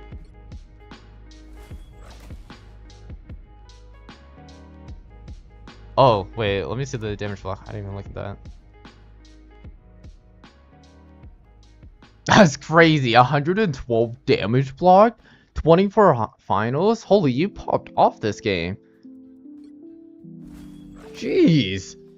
Okay.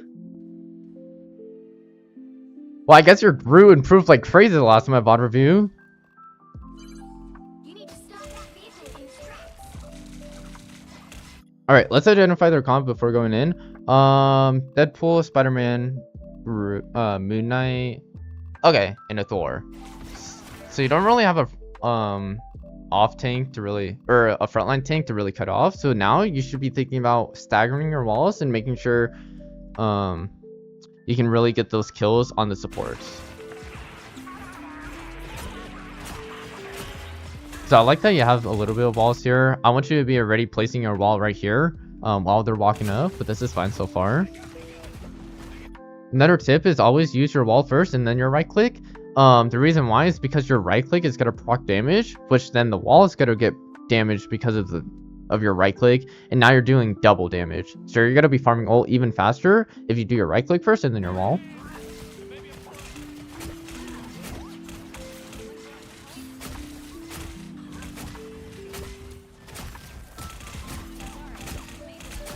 Try and get better than that? Nice. Use ult. It's unfortunate. Yeah, that was a really good ult. So already a positioning problem. Again, defender's hold. So here you're already playing a little bit too pushed up. I need you to start being playing more back here as soon as Cart gets to this corner. The reason why is because they have this ramp. I know they're not abusing it, but they have this ramp to get line of sight of your backline already. So knowing this, definitely the more higher elo you get into, the more people are going to be pressuring this angle. Either way, because Cart is here, you have to be playing back here. Fortunately, like Moon Knight was also able to get a pretty good angle of putting this ult between you guys and splitting you guys apart. So that was pretty good on there, Moon Knight. But this death was preventable for sure.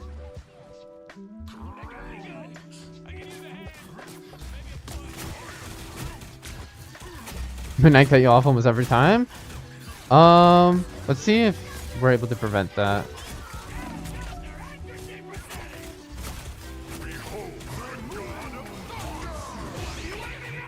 So another general tip is because you're playing against a comp that doesn't have any wall break, you want to use double walls. You want to slide your walls a little bit more, or at least use your walls on cooldown as much as possible, okay?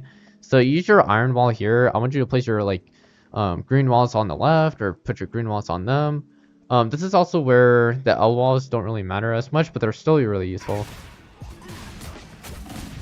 But yeah, Midnight cut you guys off again, unfortunately. But also, you could be using your walls to protect yourself even more. They hit a checkpoint. Now might be a good time to stop. Oh no, is this Discord command not working again? Shit. Let me go in. Let me see if it works when I type it.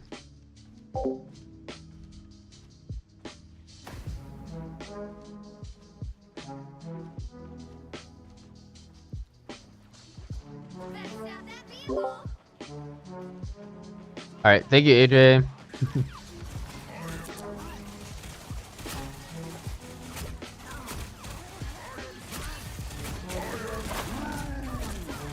Nice. Just make sure you have your walls. So this is where your double wall is gonna be like in play. So you walls here, you ult. This is where you instantly have to place your grass wall again. I really like that you stagger the wall. This is actually pretty advanced, but you need to place your other wall and chuck a right click. This is the same thing as when you right click, it procs damage, and then it procs the wall, and then they're gonna take more damage. So typically, group mains would want to hold the right clicks in at least one wall to do this burst combo when they ult.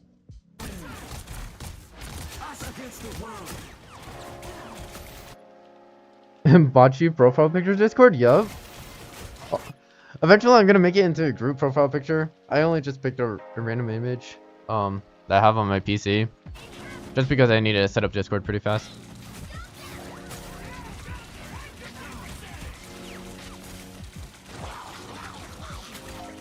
Well, I also love Bocce the Rock. Alright, they get cut off again. It's nice. Nice, you were able to avoid that.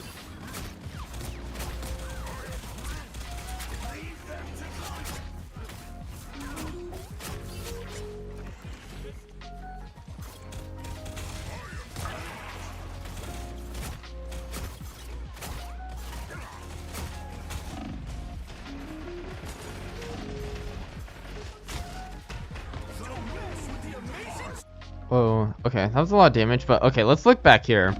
I think you're kind of pushing up a little bit too much. Yeah, you have this Jeff in the back line. So, the problem with this Jeff being here is how you shouldn't be taking this much, you shouldn't be like pushing up this hard, especially past cart. And now you guys are effectively in a pinch. So you have to wall yourself off from their team in order for your team to either 1, do damage on their Deadpool, or 2, deal with the land shark, right?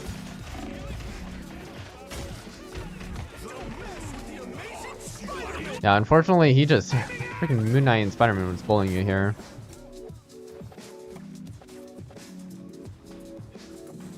But yeah, that's your team's fault for over-aggressing and not dealing with the land shark at all.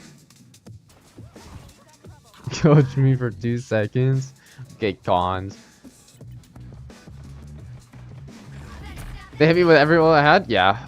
There's not really much that you could do about it, except for expecting the ults and being able to go and kite behind the defender's ult.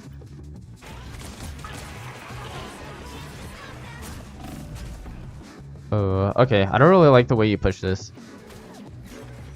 So, what do you do when 1, your support is staggered, and 2, you have to go out in this really bad choke? Well, you can straight up ignore this choke, you have enough time, and honestly, go all the way around.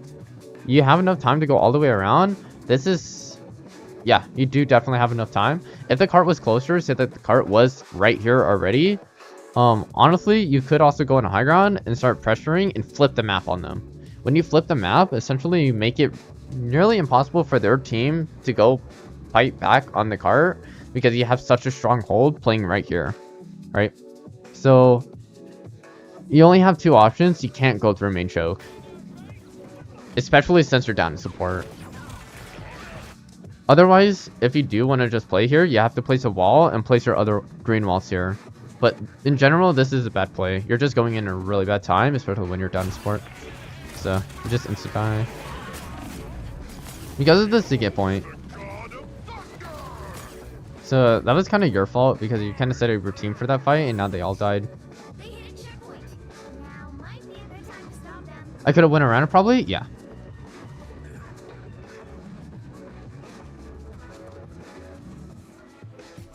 Teach me a concept really quick. Okay, I can probably take a look at it.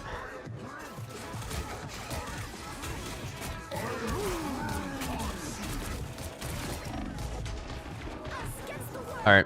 I don't love the ult. Here's why. You are getting closer to defender's hold, but not yet. This cart is still pushing up in this empty space, right? Next defender's hold is once the cart is aligned with this wall and you're able to hard hold. They used ult. You shouldn't use ult here. You shouldn't. I like the wall placement and I like you setting up in this corner, but honestly, you should back up and give yourself a little bit more space. And because you hard committed with this play, this Moon Knight just full on abused that and ulted on you. I got so ult by Moon Knight every time here. Oh, yeah. I think it's because you're over committing onto these holds, right? It's really difficult as Groot. But whenever you're getting full-on solo ulted, especially by Moon Knight, you gotta play more high ground and playing a little more weird. It's now or never. Stop them. Right now, you're lacking the mobility as a tank, and it's because you're playing Groot. How do you start playing around that? You start playing high grounds and other off angles, especially since you have an Emma, right? You're able to play a little bit more around the map. And also, they don't have a frontline tank. So, I think instead of main taking and taking this frontline damage like crazy, try exploring a little bit. Okay, I'm going to play this up high ground. If they ult me, it's okay. I'm going to go back down. Like, it's easier to kite off from these ults instead of taking this hard front take damage.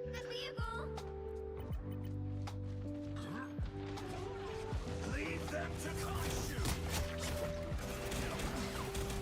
So here, you get the kill. This is fine. So now, you have two walls. Where are you going to position? Especially since you're past this area, where should you position? Assuming that they are about to have Moon Knight ult. I know that they don't have Moon Knight ult, but let's just assume that they have Moon Knight ult. Where should you position?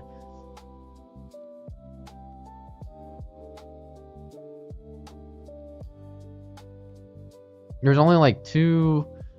Yeah, only like two options. I should put them on the sides hanging, but I don't. Yes, you can put the walls side hanging, but think about where do you need to be, okay? Note that you're pushed in front of the cart, and let's assume that they have Moon Knight. What is your plan to evade the Moon Knight ult? Or not just fully evade, but to deal with the Moon Knight ult. What is your plan here?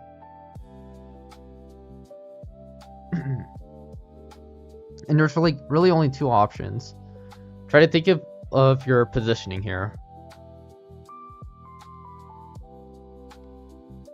Here, I'll make it a little bit easier. So, wait, actually I want to test this. I think I'm able to draw and you guys are able to see.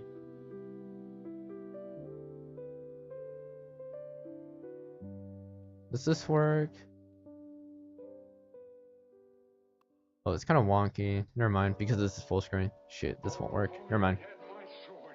How many did we kill? Oh, about eight. If either one or both of you gentlemen conduct yourselves like you've been doing today, I'll hold you in contempt. The both of you. Let me terminate this program. Dang it. I wish I can draw on my screen, but because I have my application in full screen, it won't let me. Anyways, I'm trying to play that wall there, so maybe on the right side there. Okay. So, no, you don't want to be playing... Okay, first of all, you don't want to be playing typically here unless you put yourself on high ground, remember what I said? You want to be in these off angles areas, especially since you're not dealing with a main tank and you have your own main tank. So even if they do, you can still do this play, and you're getting bullied by Moon Knight. So you have one, you put Iron Wall here, play in this high ground. If you get ulted, it's actually easy to kite back because you can kite and jump back here and still survive the ult, especially since your supports are able to help you. Or you can play far right in this off angle and kind of make it to where you're in line of sight of your supports while still doing damage on their team. So either play is correct, right? The whole point of this is if they Moon Knight ult directly on top of you, you still have LOS from your supports. The main reason why the Moon Knight ult is hurting you so much is because the Moon Knight ult, he's doing it at points where you're positioned very poorly and these round corners are really screwing you up. So last time when he ulted, you were right here, right? And he Moon Knight ulted directly on top of you. Look at this LOS. Like, say that card was in here. Your supports are not able to help you, and they can't prevent you from taking so much damage, right? So you need to play in positions where, one, you're not face tanking the entire team and directly taking a Moon Knight ult, and two, you have LOS of your team, okay? So here, you can't think of yourself as, okay, I can't be stationary. I can't be in front of their whole team, right? You need to be using your walls and either use it to get high ground and take these off angles, or start playing in off positions, a little more wider out angles, and start playing around the Moon Knight like that. All right, it's honestly better to be playing further away from your team anyways because they have a Moon Knight, but same rule applies, right? So within this VOD, so far you need to be worrying about where you need a position, especially since you have a main tank, and how much damage you're taking.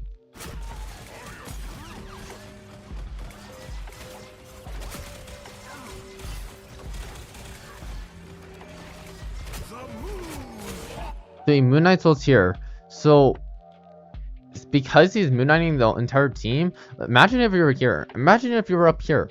This is so awkward for Moon Knight to ult. He is nearly never going to just solo ult you and try to look for the team ult. This is a really bad ult from him anyways. It just sucks that we support ulted. I guess it was in the middle of the team. This Moon Knight might die. Yeah, he does end up dying, which sucks. But yeah,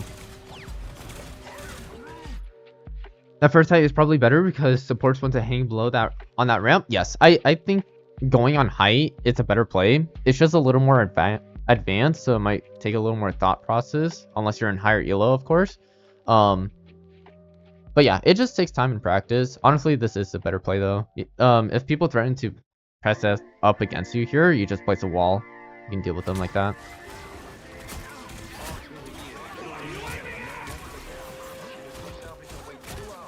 But yeah, imagine if you're high ground. Imagine how much you're able to control the fight if you're in high ground and you're placing walls on them and dealing with their team and you're able to kite back.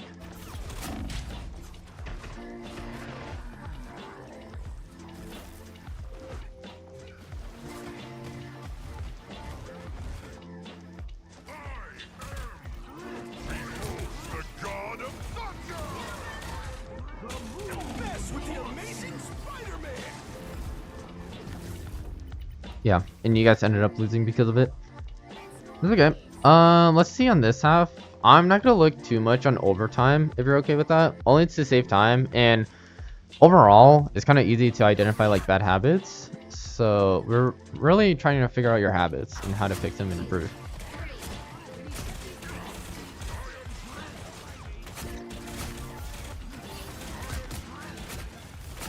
Nice, good wall. You guys almost killed.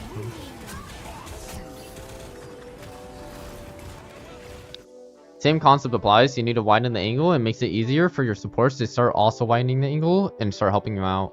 I think you're just frontlining too much. I think you're just playing in this main front choke a little bit too much, especially against your comp.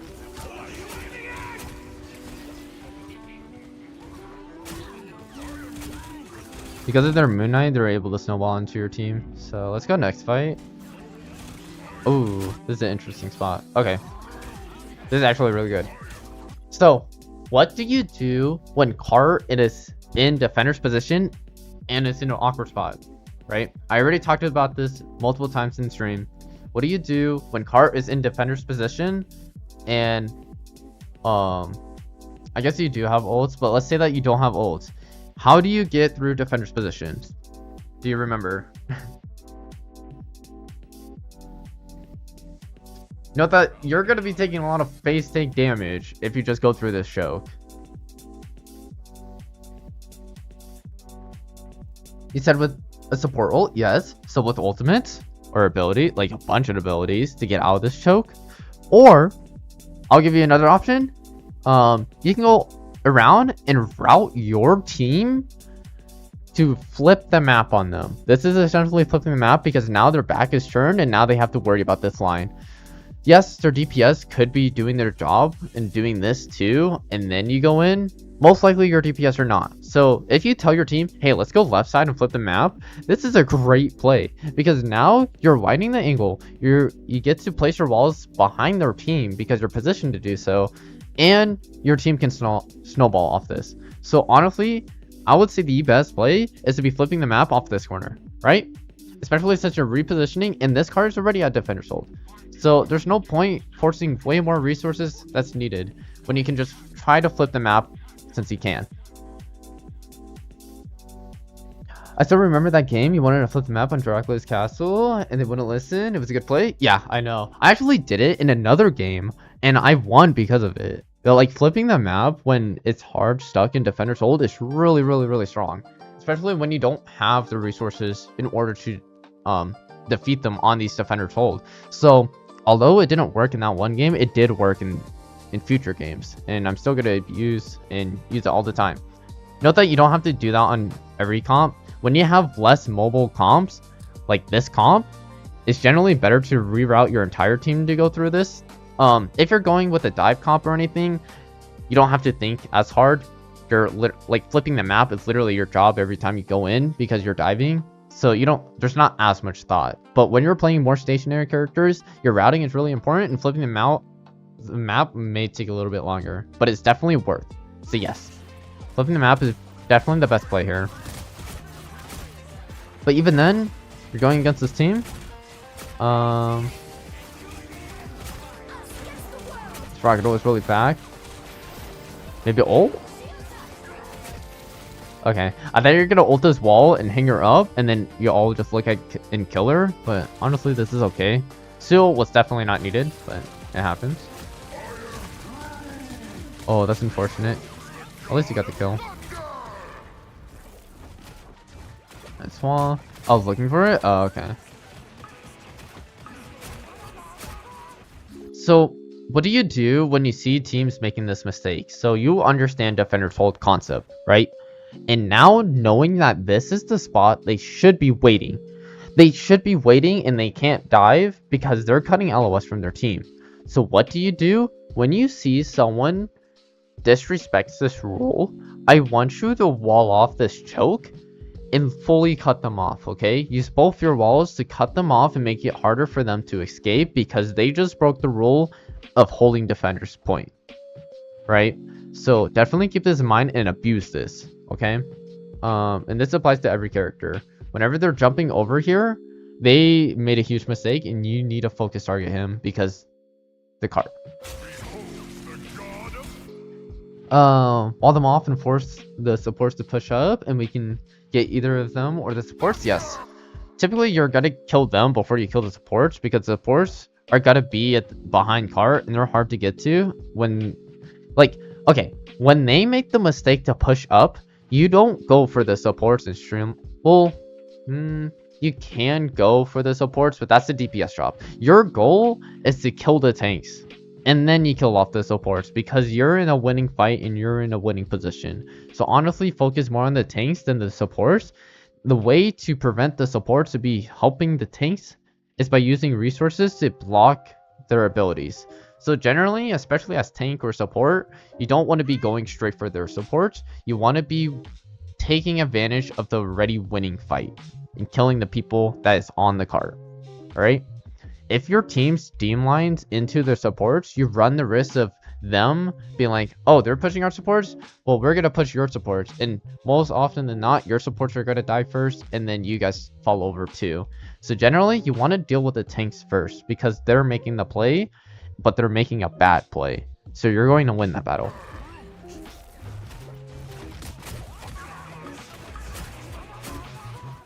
But it's good. She gets a kill. Don't focus on supports here. Nice. Perfect. It was funny because it looked like you were going for them, but luckily you used your wall and that blocked all their healing. That was great. So now you're in a winning battle. You're just pushing. It's fine. You guys just have to kill Cart as soon as possible.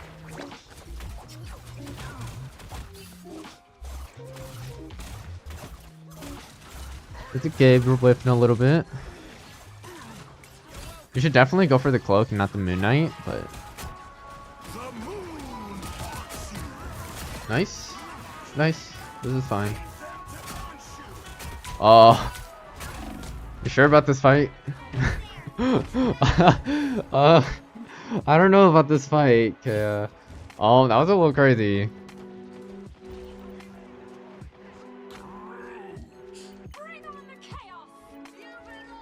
It's okay. You just you just target probably on the wrong person. It happens. Only 60 seconds left. Yep. Make sure you wall. But nice. Yep. Yep. Everything's standard. Everything's good.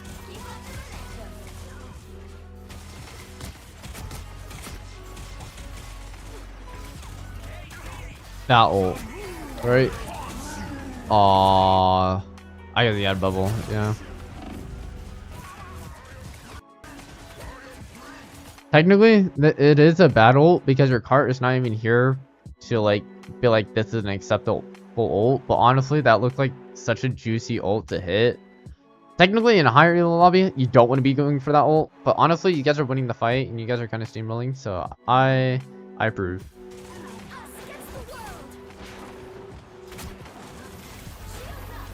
I guess this does kind of cost you. I went for Moon Knight every time. Not this valid. Screw that Moon Knight.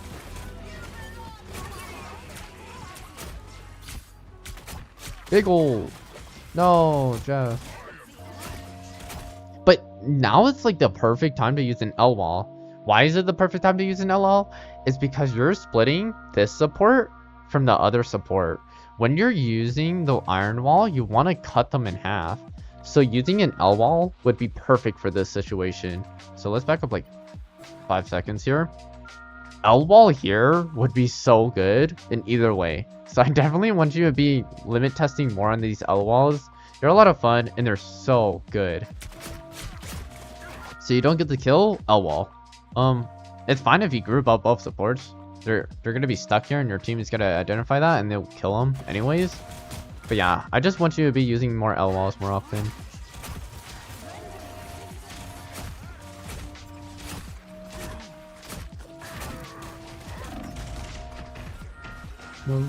Okay, nice.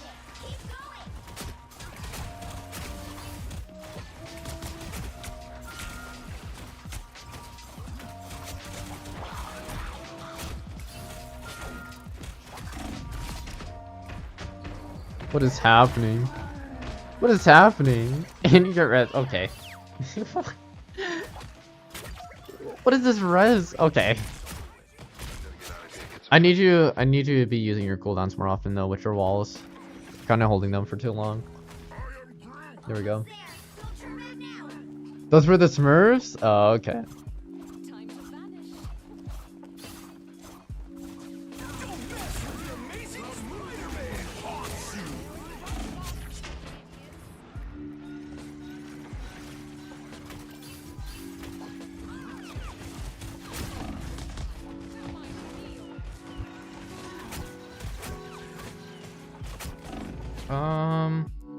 I'm gonna look back at this ult. I think this is preventable, like all of this. Die, get res. My rocket shot the choke walls for some reason. Okay. Wait, why? Wait, let me see this. Okay, he wasn't like breaking the full thing at least.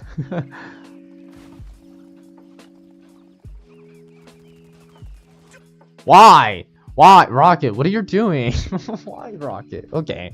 No, it is your Rocket's fault. Whatever. So... Okay, you have another wall. You almost have 2 walls. Alright. So, whenever I'm playing around this choke, especially, every time you will always see me putting a wall above and then blocking it off. The reason why is if there's ever a moment they do happen to break the walls, I'm able to do more damage, and that should be enough time for me to get my second wall to place it here to prevent them going through. If they do go through, I'm gonna have the timing of that second wall coming up to put it behind them. So either way, the timing is good. Okay, so next time, put a wall above the choke, and then you can start walling off. Like, put a grass wall, of course. Double KO. Otherwise, your team kind of positioned really poorly against their next fight. You did position pretty well. So, let's look at next fight. What is this ult? What is this ult?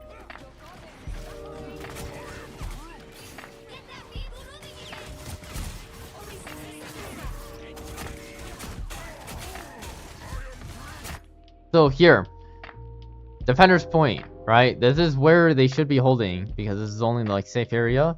This guy's pushed past, double wall, hold left click and drag over. This is your timing to punish this guy hard.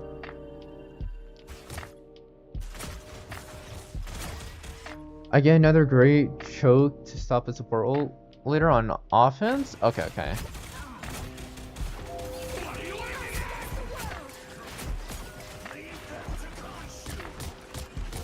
Okay. You backed up way too much. So when you get support ulted like this, you need to start placing walls in front of you and holding this choke.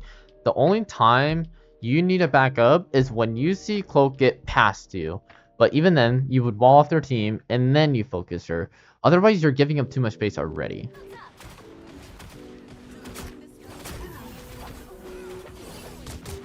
It's like 2 because I avoided that. Don't revive me guy from the game before. Oh really? That guy was kind of trolling. So right here, they're passing the defender's boat. Okay, you definitely did that just to solo him. Just to solo ult him, but okay. Nice.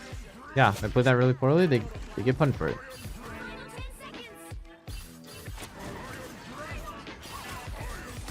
Let's see what you did here to avoid that ult.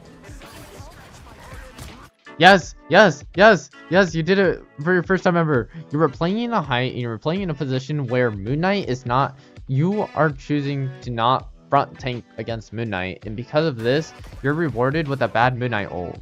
See how Moot doesn't directly ult onto you? It's because this is a terrible ult if he directly goes for you. So this is you using height in a weird off angle position to not get ulted on. This is really, really good on you. You learn. Okay, you kind of wasted that wall, but this is so much better. Nice, you guys get... I forgot that game it was open. What are these bans? You guys been Benny? Anyways.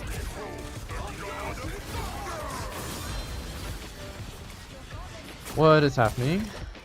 Okay.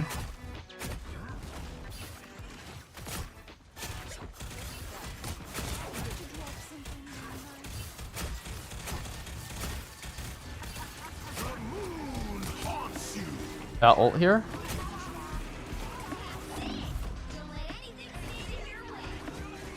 Oh, the double ult. Yeah, now you don't have to ult.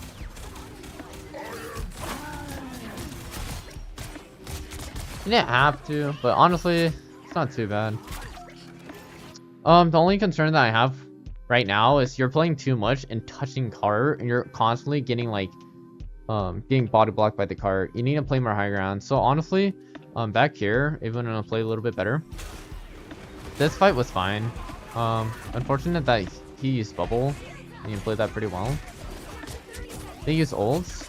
So now, where do you want to go? I want to go on high ground and not take a bunch of damage. I'll place a grass wall here and get on high ground.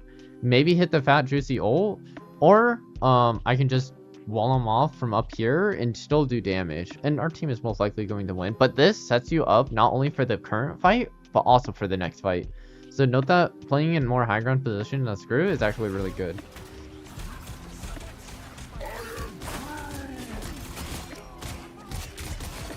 Nice.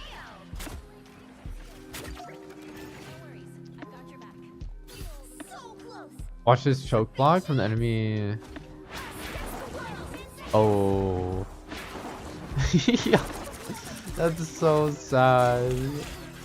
Oh my.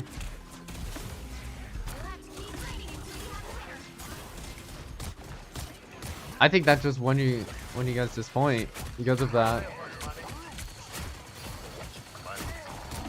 L wall, L wall, L wall, L wall.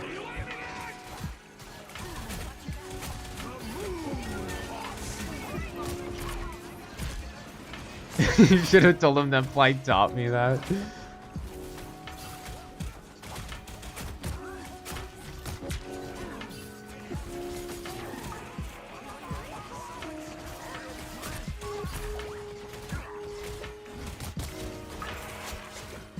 It's not too bad so far. I need you to be using your cooldowns way more though. Like you need to start spamming this off cooldown, especially against a team that doesn't break walls.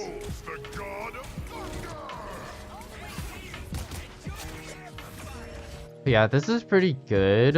I just don't like your positioning here. You're taking like a bunch of damage for no reason. Like here you should be... Look at your pressure with your wall. So you have one wall up, you have both cooldowns up. This is where L wall is super strong because they're in a team fight. What you want to do against team fight is force a split. And in order to force a split, L walls are extremely strong. And this makes it to where the enemy team has to make a decision.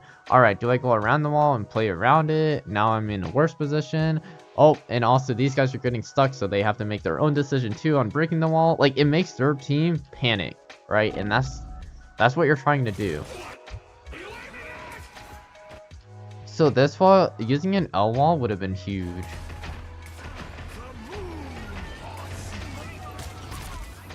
I'm glad that you cut it back. But yeah, you're just taking too much front damage, and how to prevent that, especially against a team that doesn't abuse breaking the walls, is doing L walls and spamming your walls more, right?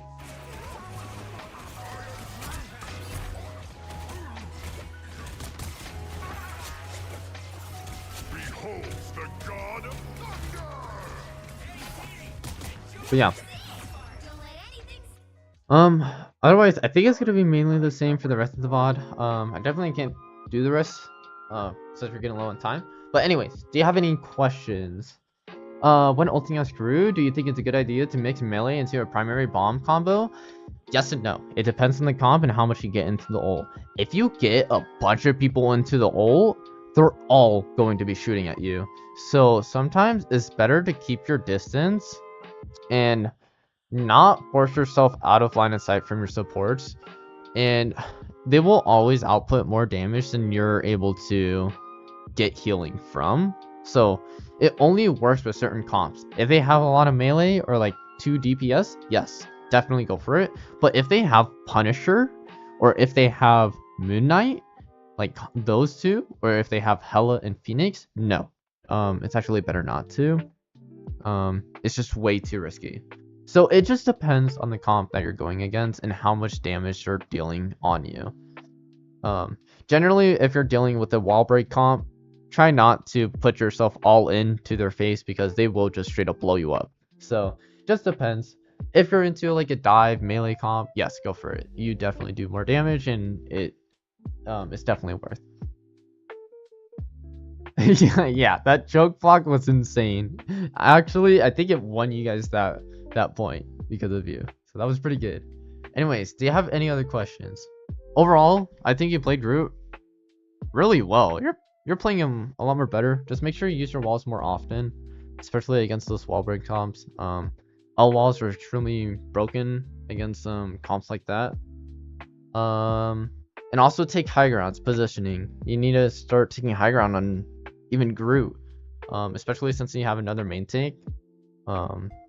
this is how you take less damage. So whenever you're getting like full focused on, like you were on defense, if you take high ground or take more off routes, then I think that should help you a lot more. High ground more often, more walls, and more walls on weird places, and L walls when supports split themselves. Yes.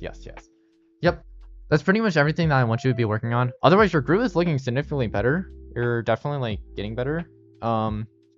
Just make sure you also, yeah, all you need is just place more walls and positioning. Place more walls and positioning. Those are the two main things. Oh, last thing is make sure you right click and then wall to get the maximum amount of damage. Otherwise, do you have any other questions? That's pretty much everything that I have. But you were taking so much damage. You played pretty well. Got a new graphics card too. Came in a couple days ago. Let's go. Ew, no wonder why you've been carrying. I'm just kidding. But it definitely feels nice, I bet. Honestly, PC upgrades help a lot. Okay, I'll bring you in here real quick. Here, join this channel.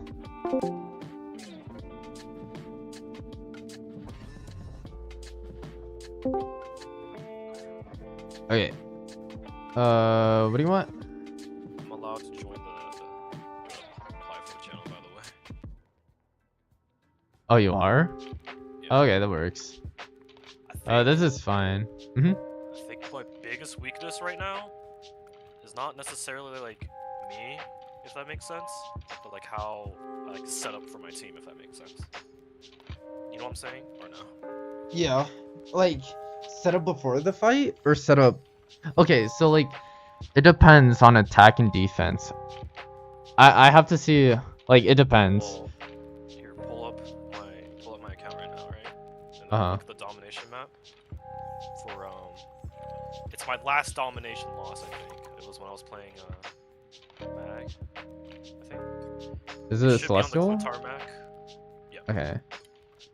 So, like, obviously, stat-wise, I think my DPS sucked this game, but I feel like I could have done better because I think me as like a well, this is kind of related to like the question I asked you yesterday night, right? Like, I think me as like a main tank, or even as like an off tank who isn't pure dive. So, say for example, Thing. Like, you know, I like to play a lot of Deadpool. Like, I think I struggle a little bit against. Like, technically it's dive, but I think I struggle a lot against comps where... Okay. Yeah. I don't know, actually. Yeah, my idea as this type of tank